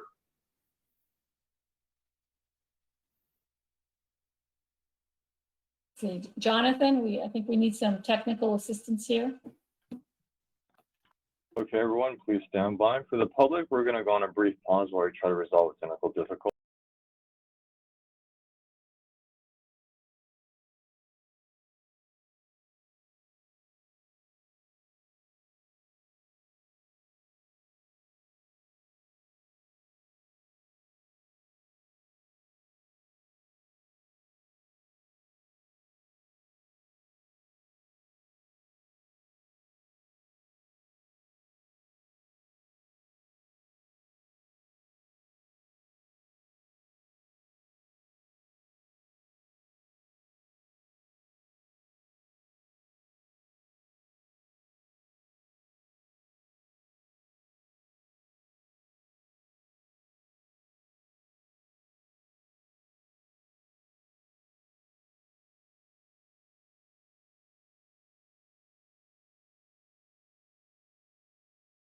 Okay, we're resuming our meeting. We are at agenda item 6C, San Gabriel Travel and Tourism Annual Report. I will now pass it to our Economic Development Manager, Dominika Migardician. Good evening, Honorable Mayor and City Council. Dominika Migardician, Economic Development Manager. The item before you tonight is the first San Gabriel Travel and Tourism Annual Report.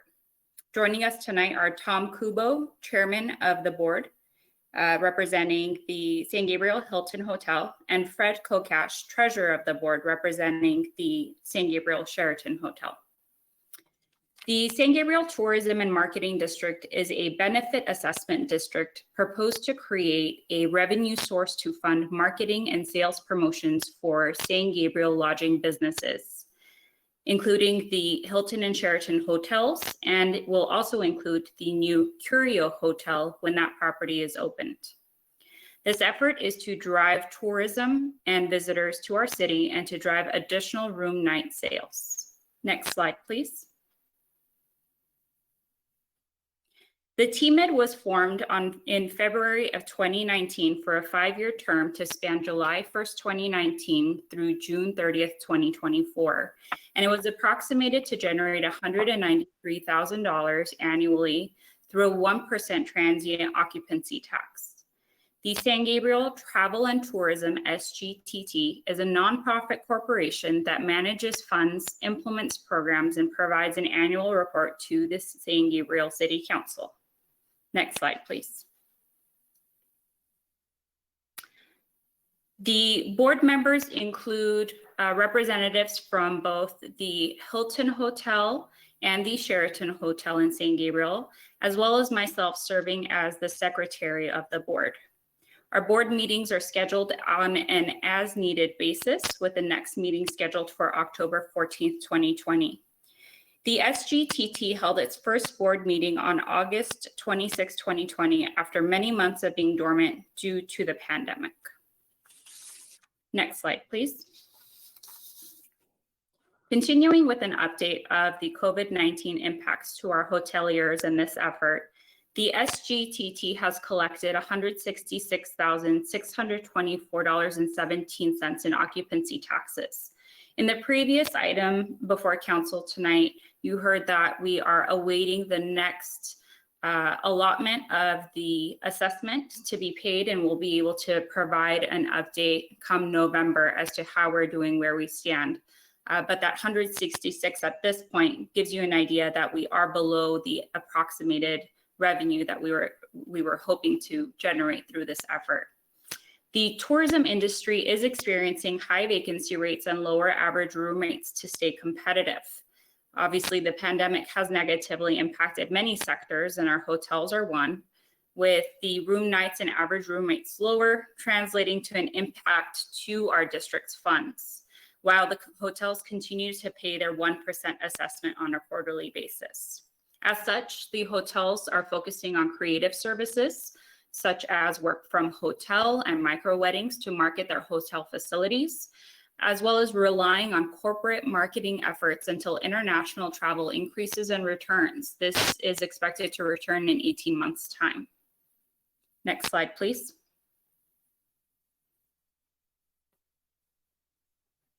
As it stands, the board had a meeting at the end of 2019 to discuss a marketing plan, which is the main crux of this effort.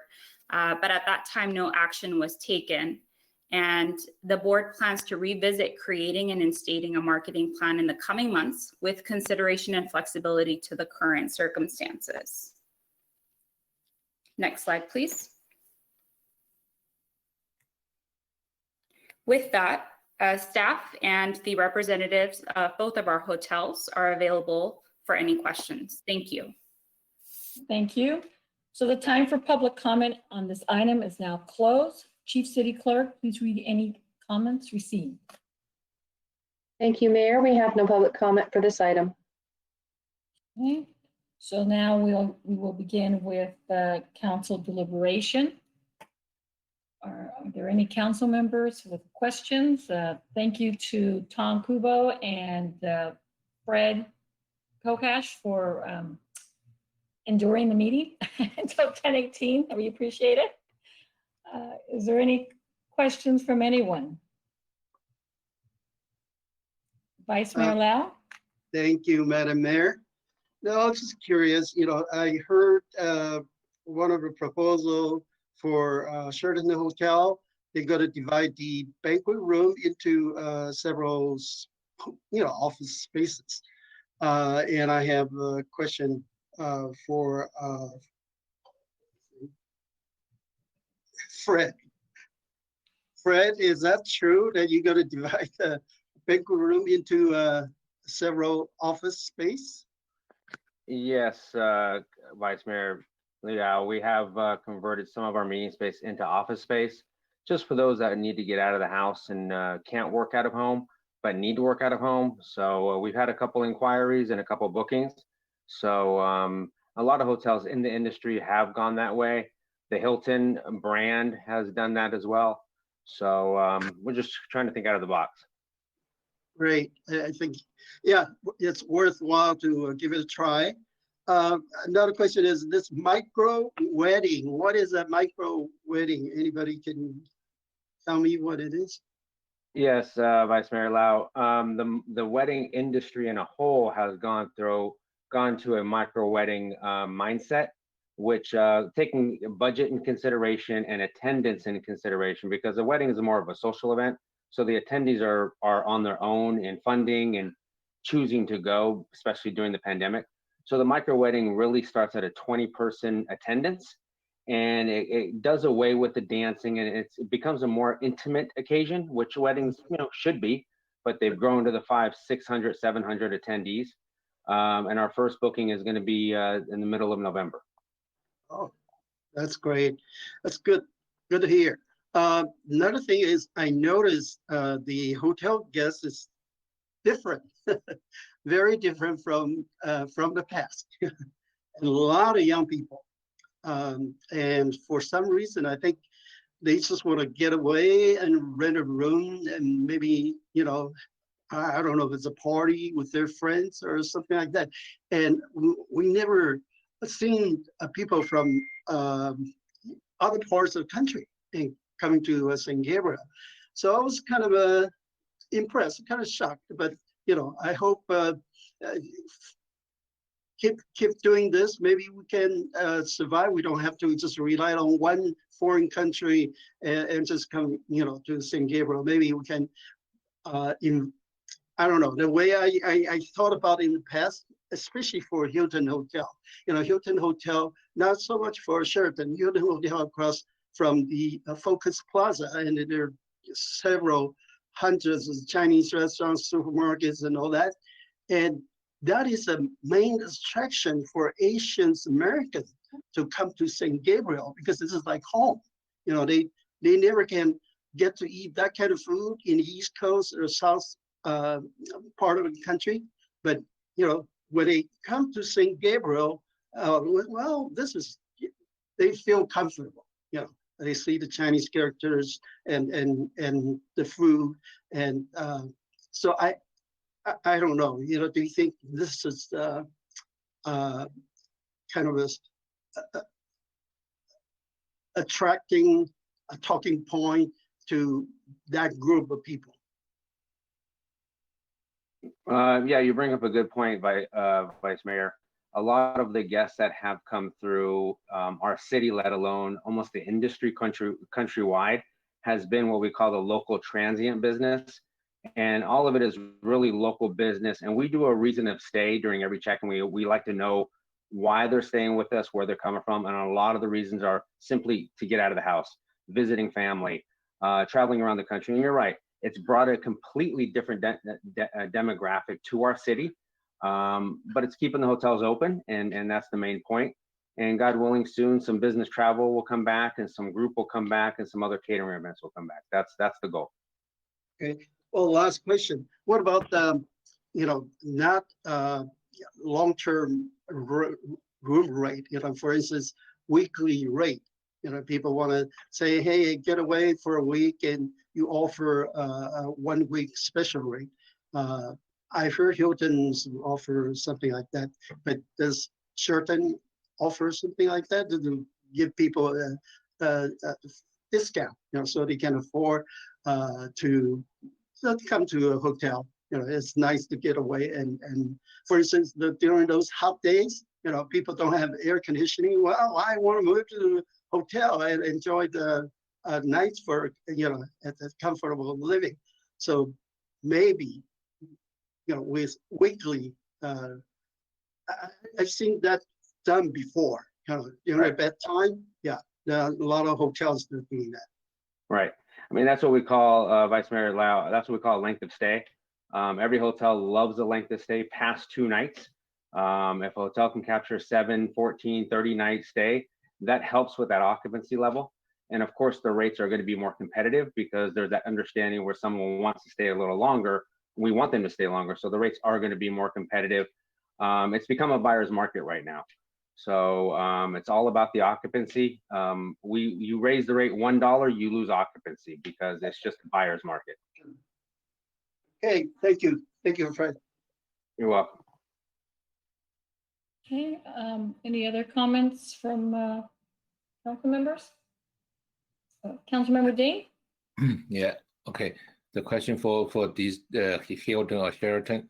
So like a microwave wedding. So the wedding, so did you provide the food for them too? Councilman Ding, yes, we do.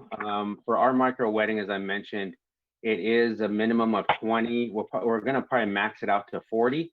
So we're going to be doing the ceremony outside on our garden terrace because outside gives a more comfort feel. Social distancing capacity. And the dinner will be held in our EST Prime Steakhouse out in the patio. If they choose to stay inside, which they could, even though it's past, against LA mandate, we got to take care of our clients. But we're pitching it to put it outside in the EST patio. Okay, that's good to know. So the Sheratons have a lot of the outside patio too, or have some limit the area because I'm not really familiar. Yeah, outside. Yeah, that's the thing with the Sheraton. It is limited for outdoor space. So we got our garden terrace, which is on the second floor, and the pool area, which has some reception space. And then also the other opportunity, as I mentioned, is the EST patio. But that has limited occupancy to it as well. Okay. So if we keep social distance for this kind of open area, how many people can sit in? For the EST patio, we're going to be able to put comfortably 25. We can push 30, but to be comfortable and to make sure everyone is safe, a good easy 25. Okay. You know what? Yeah, because the last week I have experience with in the Monterey Park called the Tanggong, the restaurant. They on used to they call it like a Sea Harbor. I forgot which one, the English name. So on the third floor, they have on the corridor, they like outside, they keep each table like 6 people. Well, their business is so good. Yeah, people. Yeah.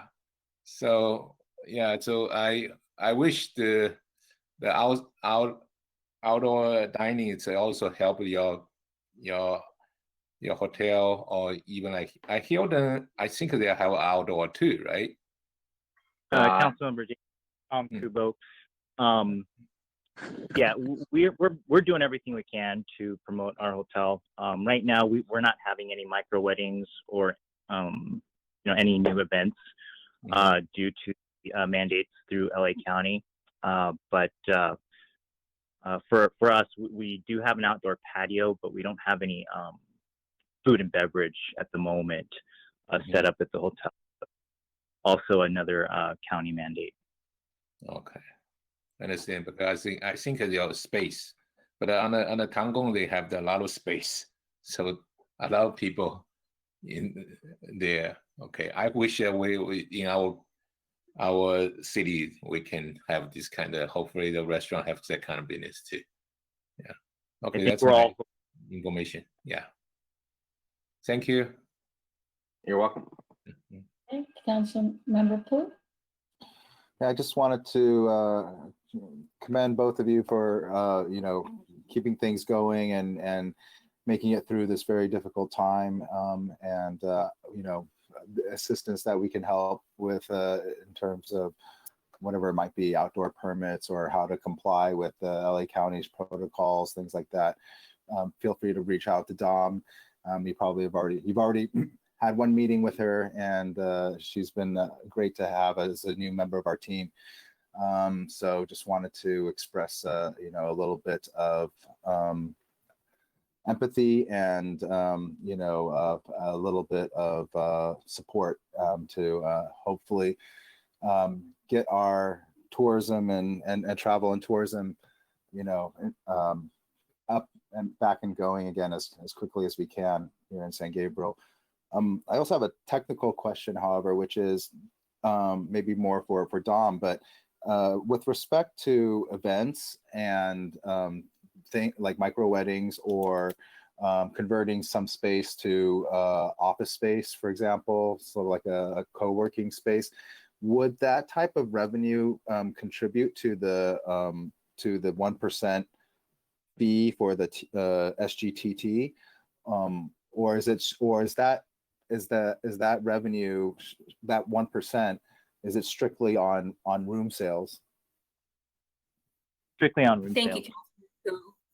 You're correct. It is based on a 1% assessment of room nights. So as that average room night amount fluctuates, so does the amount of funding that we see through that effort. Got it. Thank you very much. Okay, any other comments? Well, I also wanted to just also commend both of you. It's a very difficult time with COVID and our hotel business. Hopefully you feel supported. I know Dominica and Armine and Claudia, they're working very hard and also being innovative and creative during this difficult time. I was hoping both of you have garden spaces of some sort. I know the Hilton, the rooftop, and then of course the pool area at the Sheraton. And I was hoping somehow you could be out there serving or providing food. I know the restaurant at the Sheraton, I mean, it's 5-star or was a 5-star. Hoping you can make more use of that area in some way. I don't know. I don't have, you know, I don't know exactly, but I'm just hoping something develops where you can develop that activity and, you know, kind of kickstart everything. But I know there are constraints, so I'm very sympathetic to that. I was wondering on the Starbucks, Fred, that is open, correct? I mean, I think you even expanded your hours. Yeah, when we reopened July 1st, we decided to open Starbucks, especially if anything for the community. So we started with the hours of 6 a.m. to 2:30. We saw some activity, we saw some demand past 2:30, so we recently expanded it to 6 to 4:30, 7 days a week. And there is But some no seating. indoor. Yeah, so, but there is seating outdoors. Yes, there are. Okay, that's good to know. And then, Tom, I know the Hilton for a while was doing takeout, so you no longer have the restaurant open? That is correct, Mayor. We did do takeout for about 6 weeks or so, but that was costing us more than what we were generating. So we ended up, the whole focus was to try to keep as many employees on board without having to furlough them or lay them off. So we did our best, but it just wasn't cutting it at some point, and we had to cut ties there. So. Okay. Well, hopefully 6 months from now, we're all in a different place. And I think you have the support of the council as well as the staff. So whatever we can do to lend assistance in any way, please don't hesitate to call. I know Fred and Tom, we've spoken. So thank you just for hanging in there. And I wish you all the best. Tonight, we are simply, I guess, the recommended action is for the City Council to accept and file the San Gabriel Travel and Tourism Annual Report for fiscal year 2020 to 2021. Do I have a motion? Motion. Okay. Do I have a second? Second. Okay. So clerk, can we have the vote, please? Councilmember Dean, Aye. Councilmember Harrington, Aye. Councilmember Pu, Aye. Vice Mayor Liao, Aye. Mayor Menchaca. Aye. Motion passes by a vote of 5-0. Okay. Well, thank you, Tom and Fred, for being here. And I'll say good night to you two. We're continuing. All right. Thank you, guys. Thank you, Don, for everything. Thank you. So the next item is, City Clerk, next item, please. Item D, City Council members to serve on Mission Playhouse Think Tank Committee. Presentation will be made by Community Services and Interim Mission Playhouse Director Rebecca Perez.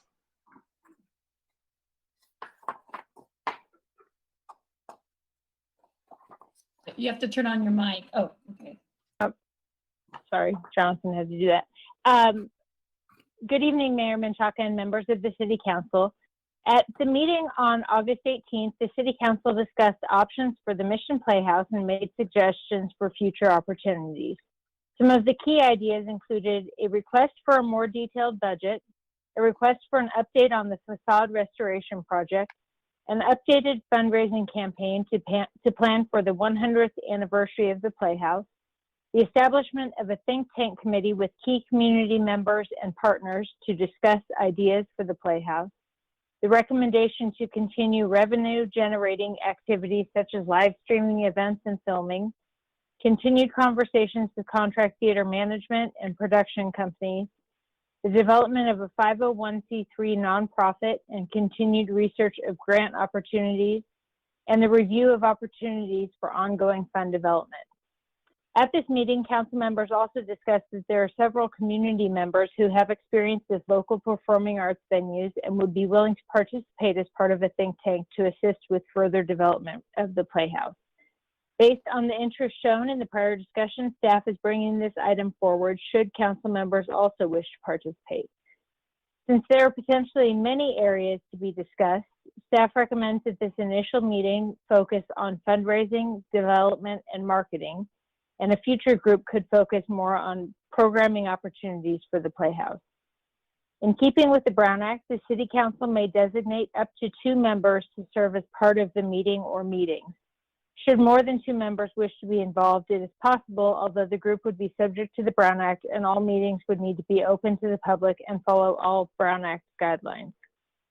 With that, staff recommends that the City Council designate interested council members to be a part of this initial think tank committee with a focus on fundraising, development, and marketing, and a future committee focused on programming and production opportunities.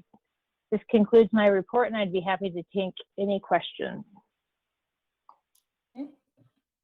Well, let me ask you just a quick question, Rebecca. How many meetings do you foresee for the think tank, and then the second part, which is programming and production? Do you have any idea?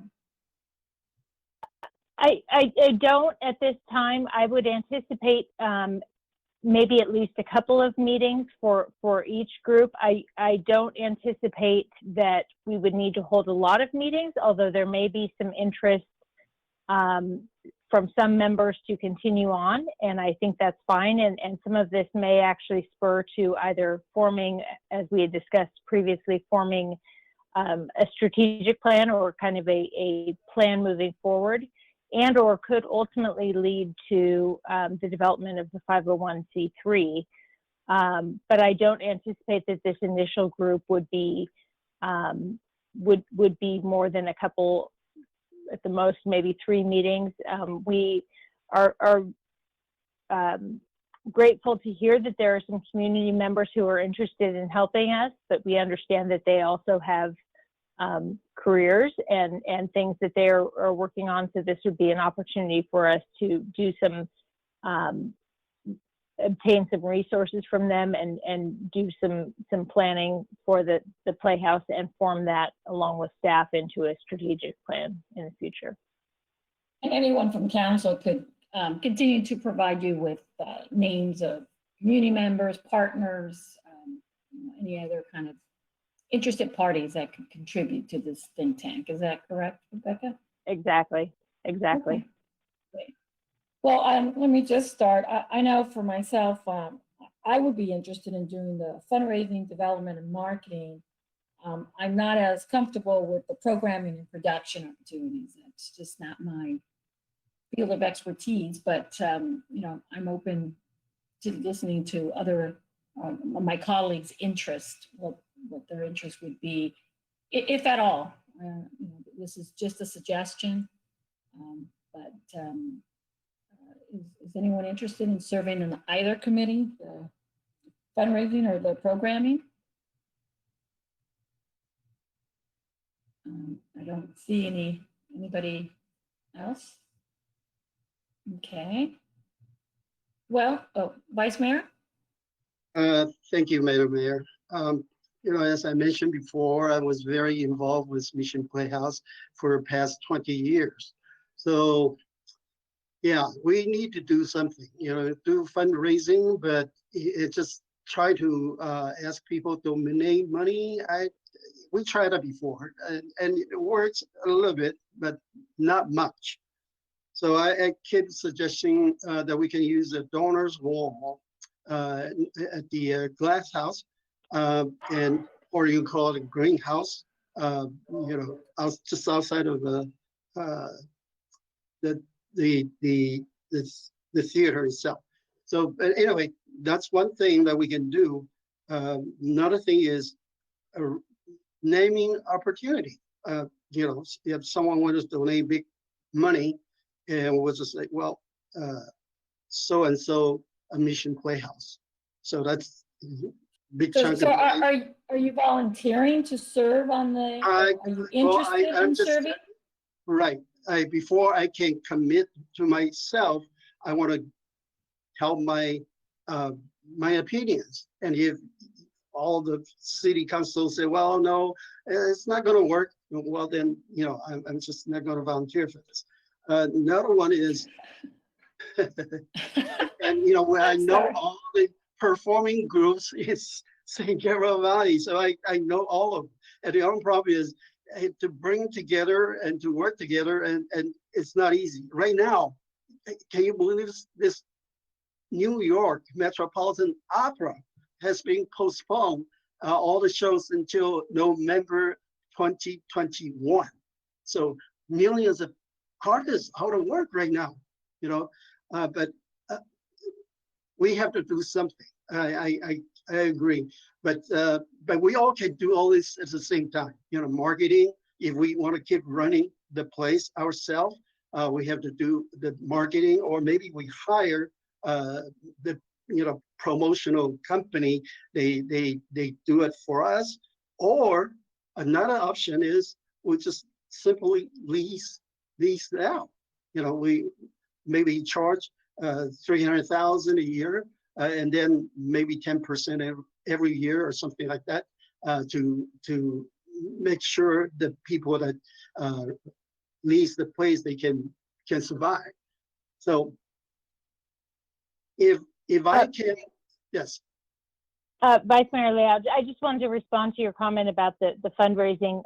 Staff has been working diligently on the seeding campaign, which is our next kind of large campaign in anticipation of the upcoming anniversary, and is nearly ready to put that out to our mailing list, as well as to those who expressed interest in the public comment on the last item. We are hoping to bring this group together to discuss some of those things, and to have them be able to kind of bless that plan that we have moving forward. But one of those items does include a donor wall, similar to what you've mentioned here. So some of those things have been thought out and developed, so that group would be an opportunity to talk about some of those things further, as well as bringing in some of those partners that we've mentioned. Okay. Well, if that's the case, I would volunteer to be on this think tank. If my ideas didn't appeal to anyone, then I was, well, okay, no, that's not. But yeah. So I would like to involve. How was this? On the fundraising part versus the programming and production? Everything. Everything. Okay, so you want to be on both committees. Okay. Are there any other council members interested? Okay. So at this point, it looks like it's Councilmember. Oh, I see a hand. Councilmember Pu. You need to turn on your mic. Yeah, sorry, I was my computer was stuck for a second. Yeah, I'm also interested. I don't know how much time I will have, but I'm just happy to support in whatever way is is helpful. So if there's already a full slate for, what are we calling it, the think tank, that's fine. I'll just be happy to refer production companies or whatever members of the community who, just as has been mentioned, because I'm not quite sure what the programming and or production focus group would entail, if it's more geared towards actually pulling in productions and performances to the Playhouse. I mean, at this point, we don't even know when that'll be even possible. But anyways, just want is it only Vice Mayor Leal right now who is signed up for the think tank? And myself.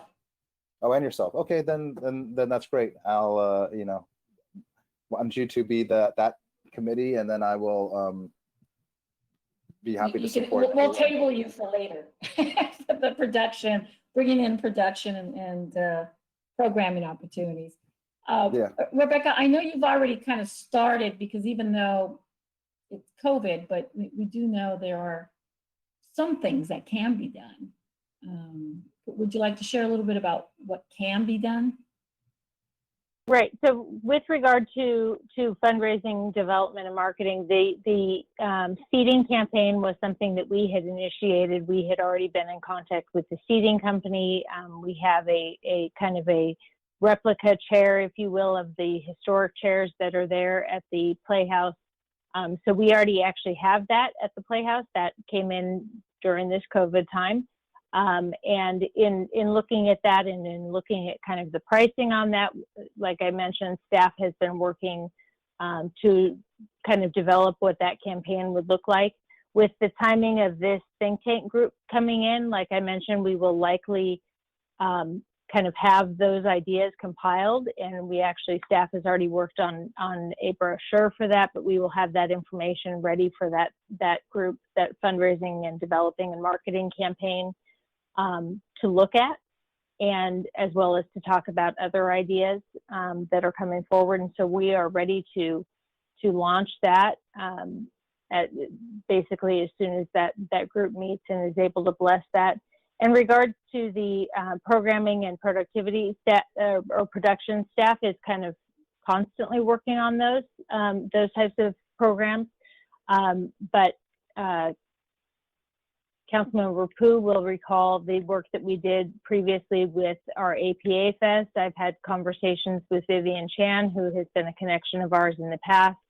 And we have also been in connection with East-West Players and some of those groups that we have worked with in the past. And those could be programs that we look at moving forward and having kind of some groups that are regulars, if you will, at the Playhouse. So while we don't have a time frame at this point with the county and when things will open up, staff is definitely not sitting idle waiting to get that date. We are moving forward and coming up with those ideas now. And I think that a group like this can just help bolster some of those ideas and get us even more in a position to be able to move forward as soon as things open up. The fundraising campaign obviously is something that can happen now. It's not something that we're waiting on. We're ready to move forward with that, but we would like to bring this group together as well to get some additional ideas.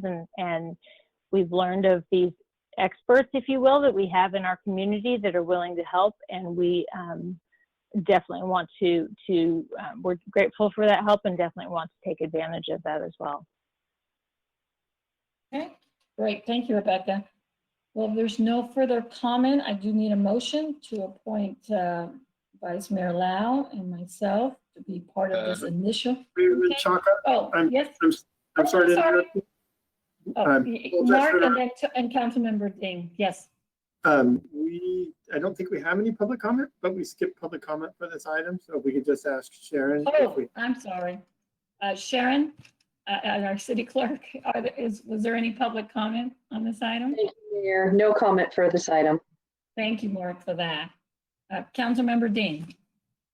Yeah, thanks, Rebecca, have to prepare a lot of the idea for our Mission Playhouse. And I just want to understand it, like, yes, for first one, like a detailed budget, I think it's good for the transparency, let the community know how much costs for the Playhouse running, so that let the community have some idea, right? And the second one, it's I saw they already have like a historical preservation cultural resolution commission. So that commission will be part of for our Mission Playhouse. Yeah, yes. So that second item, actually, we are ready to come forward with that information shortly to the council. We've been getting a final update where we are right now. That is the restoration painting for the outside of the Playhouse. And we actually have been in contact with both the planning staff and the the city's historic preservation architect on that item. We've also been in contact with the artist who did the original design on that. What happened is that that item actually came forward at the same time that the Mission Playhouse was listed on the National Register of Historic Places. And so we need to go back and have him look at that. He's actually going to be doing a paint analysis and then taking that forward to the Historic Preservation Commission and then be able to come up with an alternate design. I've also been in touch with both of our funders. I know that was an item that Councilmember Pooh had raised at our last discussion. I've been in touch with both funders. That's the Amundsen Foundation and the National Preservation for Historic Places. And they have both agreed that that funding can move forward. So we just need to get back to them with a time frame, which I don't have at this point as we're waiting on that from the artist. But we do have the plan moving forward. That item will likely go back to the Historic Preservation Commission before the end of the year, not for the final approval of the project moving forward, but for the proposed plan, the paint analysis and those sort of things for the commission to review that. So staff has been in contact. It's just a matter of kind of getting those details finalized so that we can get that back to the council. Okay, so currently if we finalize it, the budget is from our general fund or what kind of expense? No, actually for the facade restoration, that is based on funding from 2 grants and then actually donations that were received. So that funding is in place, and Councilmember Pooh was exactly right when he mentioned that at the last discussion, that funding is in place. Okay, thank you. And fundraising campaign right now is just holding by our city self to the fundraising, the campaign, right? For my understanding.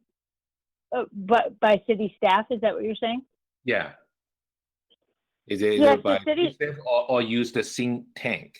So that I want to clear the relationship. If a think tank subcommittee also coordinate, like for my it's for the fundraising, for the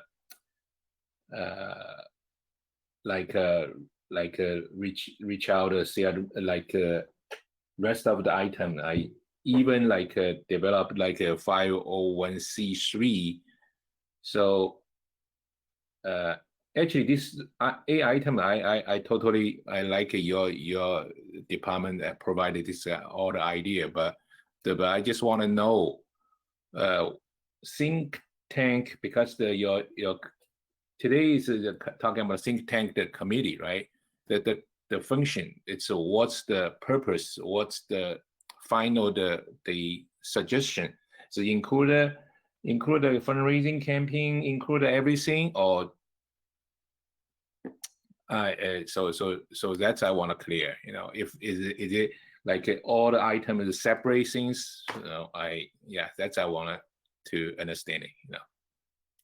Right. So the list of ideas that was included in your staff report is actually the list of some of the key items that came from that Mission Playhouse discussion that was held with the city council. So those are, you can pat yourselves on the back for many of those ideas. Those came directly out of the mayor and vice mayor and council members' ideas and discussion.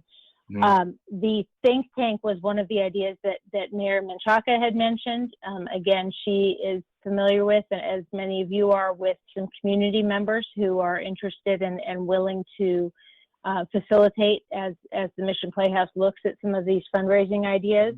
And while staff has been working on that and continues working on that each day, we are not too proud to take assistance from people that are experts in the field, and we are happy to work with our community members on that. And so our plan at those meetings is to both take the seating campaign forward and get some feedback on that, as well as to discuss any other ideas that these, and I say experts because I know some of them are actually in the field. These experts who are also community members and who also have an interest and love for the Playhouse and are willing to participate. We will get their other ideas as well.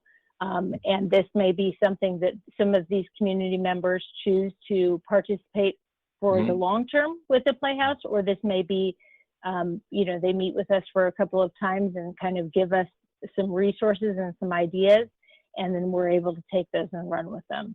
So I guess it's a little bit of both. These are ideas that have come from the discussion with the council, as well as staff has worked on it, and I know that there will be many more ideas that will come out of this that we'll be able to move forward with, and staff will be able to further develop and work with that and bring that forward to the council and to the community. Okay. So like similar, like just like a regular, we have the subcommittee for the like here commission, or like a previous like the contract with Anson. We just set up the subcommittee. Is it this purpose for the think tank? Yes, and I don't anticipate. In fact, I should be clear. This will not be as formal as a commission. This is an opportunity for community members who have an interest in the Playhouse to get together. Obviously, we'll be getting together virtually at this point. It will not be an in-person meeting, but it's an opportunity for people who have a genuine interest in helping the Playhouse move forward, including Vice Mayor Liao and Mayor Menchaca, who just volunteered to participate, and bringing those ideas forward. So it won't be a long-term commission similar to the HERE commission or any of our other current commissions. Okay, good, good to know. So actually, for right now, for our council member only allowed to have just only 2 council members to join this committee, right? Because of Brown Act, right? Well, so as I indicated in the staff report, we could have more than 2, but we would need to comply with Brown Act guidelines, which we can do. I have written down that Councilmember Mayor Menchaca and Vice Mayor Liao are interested in the fundraising, developing, and marketing, which will kind of be this initial committee, and that Vice Mayor Liao is interested in the programming and production, and Councilmember Pu has offered to volunteer some resources and ideas, not in being part of the formal meeting. So I see that there's actually an extra spot in that programming and productivity that would keep us within that Brown Act guideline, if that's something you might be interested in. Yeah, for me, okay, my position is standby. If any because of Brown Act, the we have to follow. So any some committee or some meeting, if just only 1 council member available, I can help too. Yeah, I definitely want to help our Mission Playhouse for the long run. Yeah.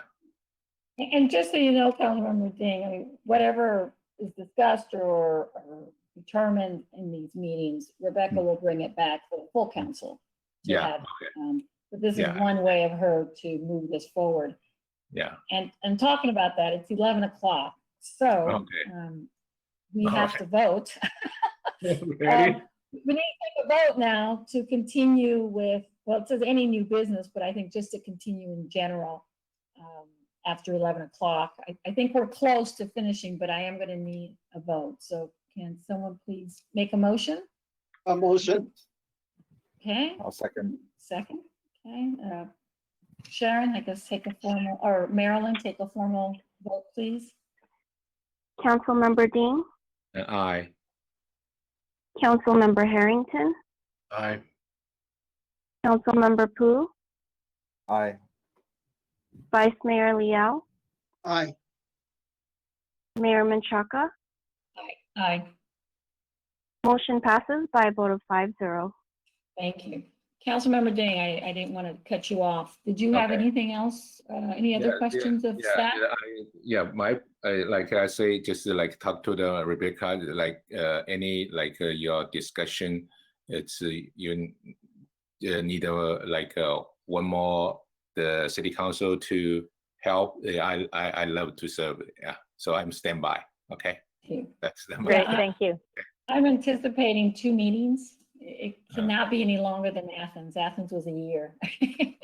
And so it should be a short meeting. Yeah, okay, short meeting. Yeah, it's same thing. Short time span. It's a think tank. It's just to get ideas, so staff, and hopefully they're new ideas or innovative.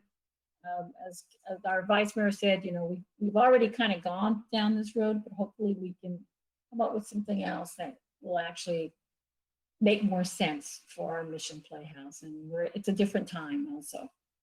So again, I need a motion to appoint Vice Mayor Lau and Mayor Menchaca to be part of this initial think tank for the Mission Playhouse, focusing on fundraising, development, and marketing. Do I have a motion? So moved. Okay, second? Second. Okay. Any further discussion? Okay, Marilyn, please take the vote. Councilmember Dean, Aye. Councilmember Harrington, Aye. Councilmember Pu, Aye. Vice Mayor Liao, Aye. Mayor Menchaca. Aye. Motion passes by a vote of 5-0. Thank you. Next item. For the second public comment period, Mayor, we have no comments. City managers report. Thank you, Madam Mayor. I have just 2 quick items for the city council tonight. I'm assuming that as important and exciting as these meetings are, our community is not going to want to sit here and watch us on election night on November the 3rd. They'll be wanting to watch the map change color on our national election. So I assume that you will be okay if we cancel that meeting, but I wanted to get council's okay that we will be canceling the November 3rd meeting. Are there any Yes. objections or concerns? I see 4 heads nodding, and I'm channeling Councilman Harrington to say yes. So we have full vote. And then along those same lines, Mayor Menchaca made a suggestion of having a special meeting on October the 27th to deal with just one item, which would be the animal control item, so that we're not up against the time frame in November or December in trying to make a decision for what we do for the second 6 months of our year. So I just wanted to see if the council would be available on October the 27th for a council meeting. We could start it at 6:30, and again, that would be the only item. So hopefully it wouldn't be a overly long item or an overly long night. Is there anybody that would not work for?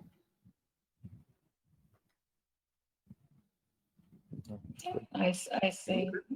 And Mark, since we've canceled November 3rd, if there's anything else that needs to, be addressed, please bring it forward. Of course. Yeah, so we don't get too busy in the second part of November, our second meeting. Great. Anything else? Nope. Thank you very much, ma'am. Okay. Council comments and conference meeting reports. I'll start with Vice Mayor Lau. Do you have any? All right, thank you, Madam Mayor. And so last Sunday afternoon, I attended this St. Gabriel Hope Lions Club, installation. And I couldn't believe it. It's a year already. Last year I thought, well, over 107 years of St. Gabriel history, we never had a St. Gabriel Lions Club, period. So I thought, well, yeah, it's about time to form a Lions Club. So, but this club is truly amazing. I didn't expect this at all. In February before pandemic, they organized 1,000 people walk for health. And after a pandemic, they didn't stop. They visit 127 hospitals, donated total more than 5 million of PPE. And of course, in our San Gabriel, they came help distributing masks and other stuff. And we had 2 events. One event, tracked 2,500 cars. They drove, it's a drive-through event. And the second time was 3,500, drive-through. So I just totally grateful because this club donates so much PPE to help to fight against the COVID-19. And we know wearing masks is the only thing that we can do, but they promote the awareness that how to keep individual healthy and also help our community healthy too. So I'm so blessed to have this San Gabriel Lions Club, and hopefully they can do the same thing for next year and it maybe next 10 years. So thank you. Thank you. Anyone else? I see 2 people. Okay, Councilmember Pu? Yeah, I just wanted to note that the League of California Cities annual conference is actually kind of already kicked off this evening, but formally will be Wednesday through Friday. So I'll be attending various portions of that. And I should have some news from the COG at our next council meeting as well. And that's it for me. Thank you. Councilmember Ding, I see your mic is on. Yeah, okay, yeah. So same, the Vice Mayor Liao mentioned the past Sunday afternoon with San Gabriel Hope Line Club, the new installation. Thanks, yeah, the mayor, all the rest of our council member give to recognize our organization. That I'm just elected for the first VP. So thanks all the help, the certificate to recognize us. So give to our the Lion Club, the member, they willing to do more like community service, especially for our San Gabriel community. And I will bring to even like yesterday I meet the Sue regarding the canine the donation. I will bring this issue to our organization. Hopefully have the more member can kind of donation to help our the city, the canine. Yeah, that's my comments. Thank you. Thank you. I wanted to ask the Vice Mayor and Councilmember Ding, is that an organization that you join? I mean, how do you join? Okay. I'm sorry. Well, this is my my hope, right? Because my dream come true. Because like I said, we need a Lions Club. For the past, I don't know, 15 years, I've been going to different clubs. And I was the president of the Rotary Club, the Kiwanis member, and there's 17 Lions Clubs just in San Gabriel Valley alone. And I kept going to all these Lions Club, and I said, well, why San Gabriel couldn't have one? That's a kind of my question. And I thought, well, if someone can work with me and say, well, we're going to have a Lions Club serving in San Gabriel community, that would be great. And I was just very fortunate because this founding president, Dr. Joe, she's the one actually donate 5 million PPE out of her own money. And so I was very impressed because during the pandemic, every single day she would run up and down to California and to visit hospitals and to donate the PPEs to these hospitals. So I was very fortunate to have Dr. Joe, and now, of course, the current president, Julie Lee, and Julie actually, she's not from San Gabriel, but she's from San Marino, our neighbor. And she's been doing this recycle business for a long time. She started with the cardboard boxes. Now she's into plastics. Okay, so. So if somebody wants to become a member, is there a membership application? Oh, yeah. So That was my- yes, it's open to everyone wants to join. Okay, well, get me a membership application. No, okay, let me one thing. Because, for instance, I'm a member of Kiwanis, right? And a member of Rotary Club, right? And can we speak Chinese in a club meeting? No. So we're not allowed. And but in Lions Club, they all speak Chinese. So everyone's enjoy, like I said before, language barriers is a difficult thing. And if you can speak their own language, they can talk ours. And so the idea is a service club can allow them to speak their own language. So that's the key of the success of growing this Lions Club. So first year we have 100 members right away. Right now I don't know because of the pandemic. Well, we can talk more about it. It's yes, already 11:12, so. I will invite you, but you have to. I have to translate for you. That's all. But Okay, I just think, I just think it's important to be supportive to our service clubs, just like, I'm a member of a variety of clubs here in the city, whether it's the, Historical Association or the Mona Parlor, the Women's Foundation. Everything. So I think it's good, and especially the Lions Club that is being so supportive to our law enforcement and on fire. I think it's important that as council members, we should be members. So I'm sure I can find someone there that can help me translate or talk to me in English, and maybe I'll find a couple who speak Spanish. Welcome. Yeah, don't worry about it. Actually, we are multi-language. I thought so. Mexico, there's a lot of Chinese communities there. I know firsthand. My family is Chinese. Yeah. So anyway, okay. Well, that was my only question. Is there any other comments from council under council comments? Okay. And I too will be part of the League of California Cities. I believe Vice Mayor, you also will be attending. Yeah, I'm also doing. Yeah, we're all attending virtually. So I will see you virtually tomorrow also. Let's see, there is no closed session. And before I adjourn, I wanted to, tonight I wanted to adjourn in memory of Supreme Court Justice Ruth Bader Ginsburg. It's only been 3 weeks, although it feels like it's been longer, but on September 18th, 2020, we mourned the loss of a true American icon with the passing of the incomparable Justice Ruth Bader Ginsburg, or as we all affectionately called her, the notorious RBG.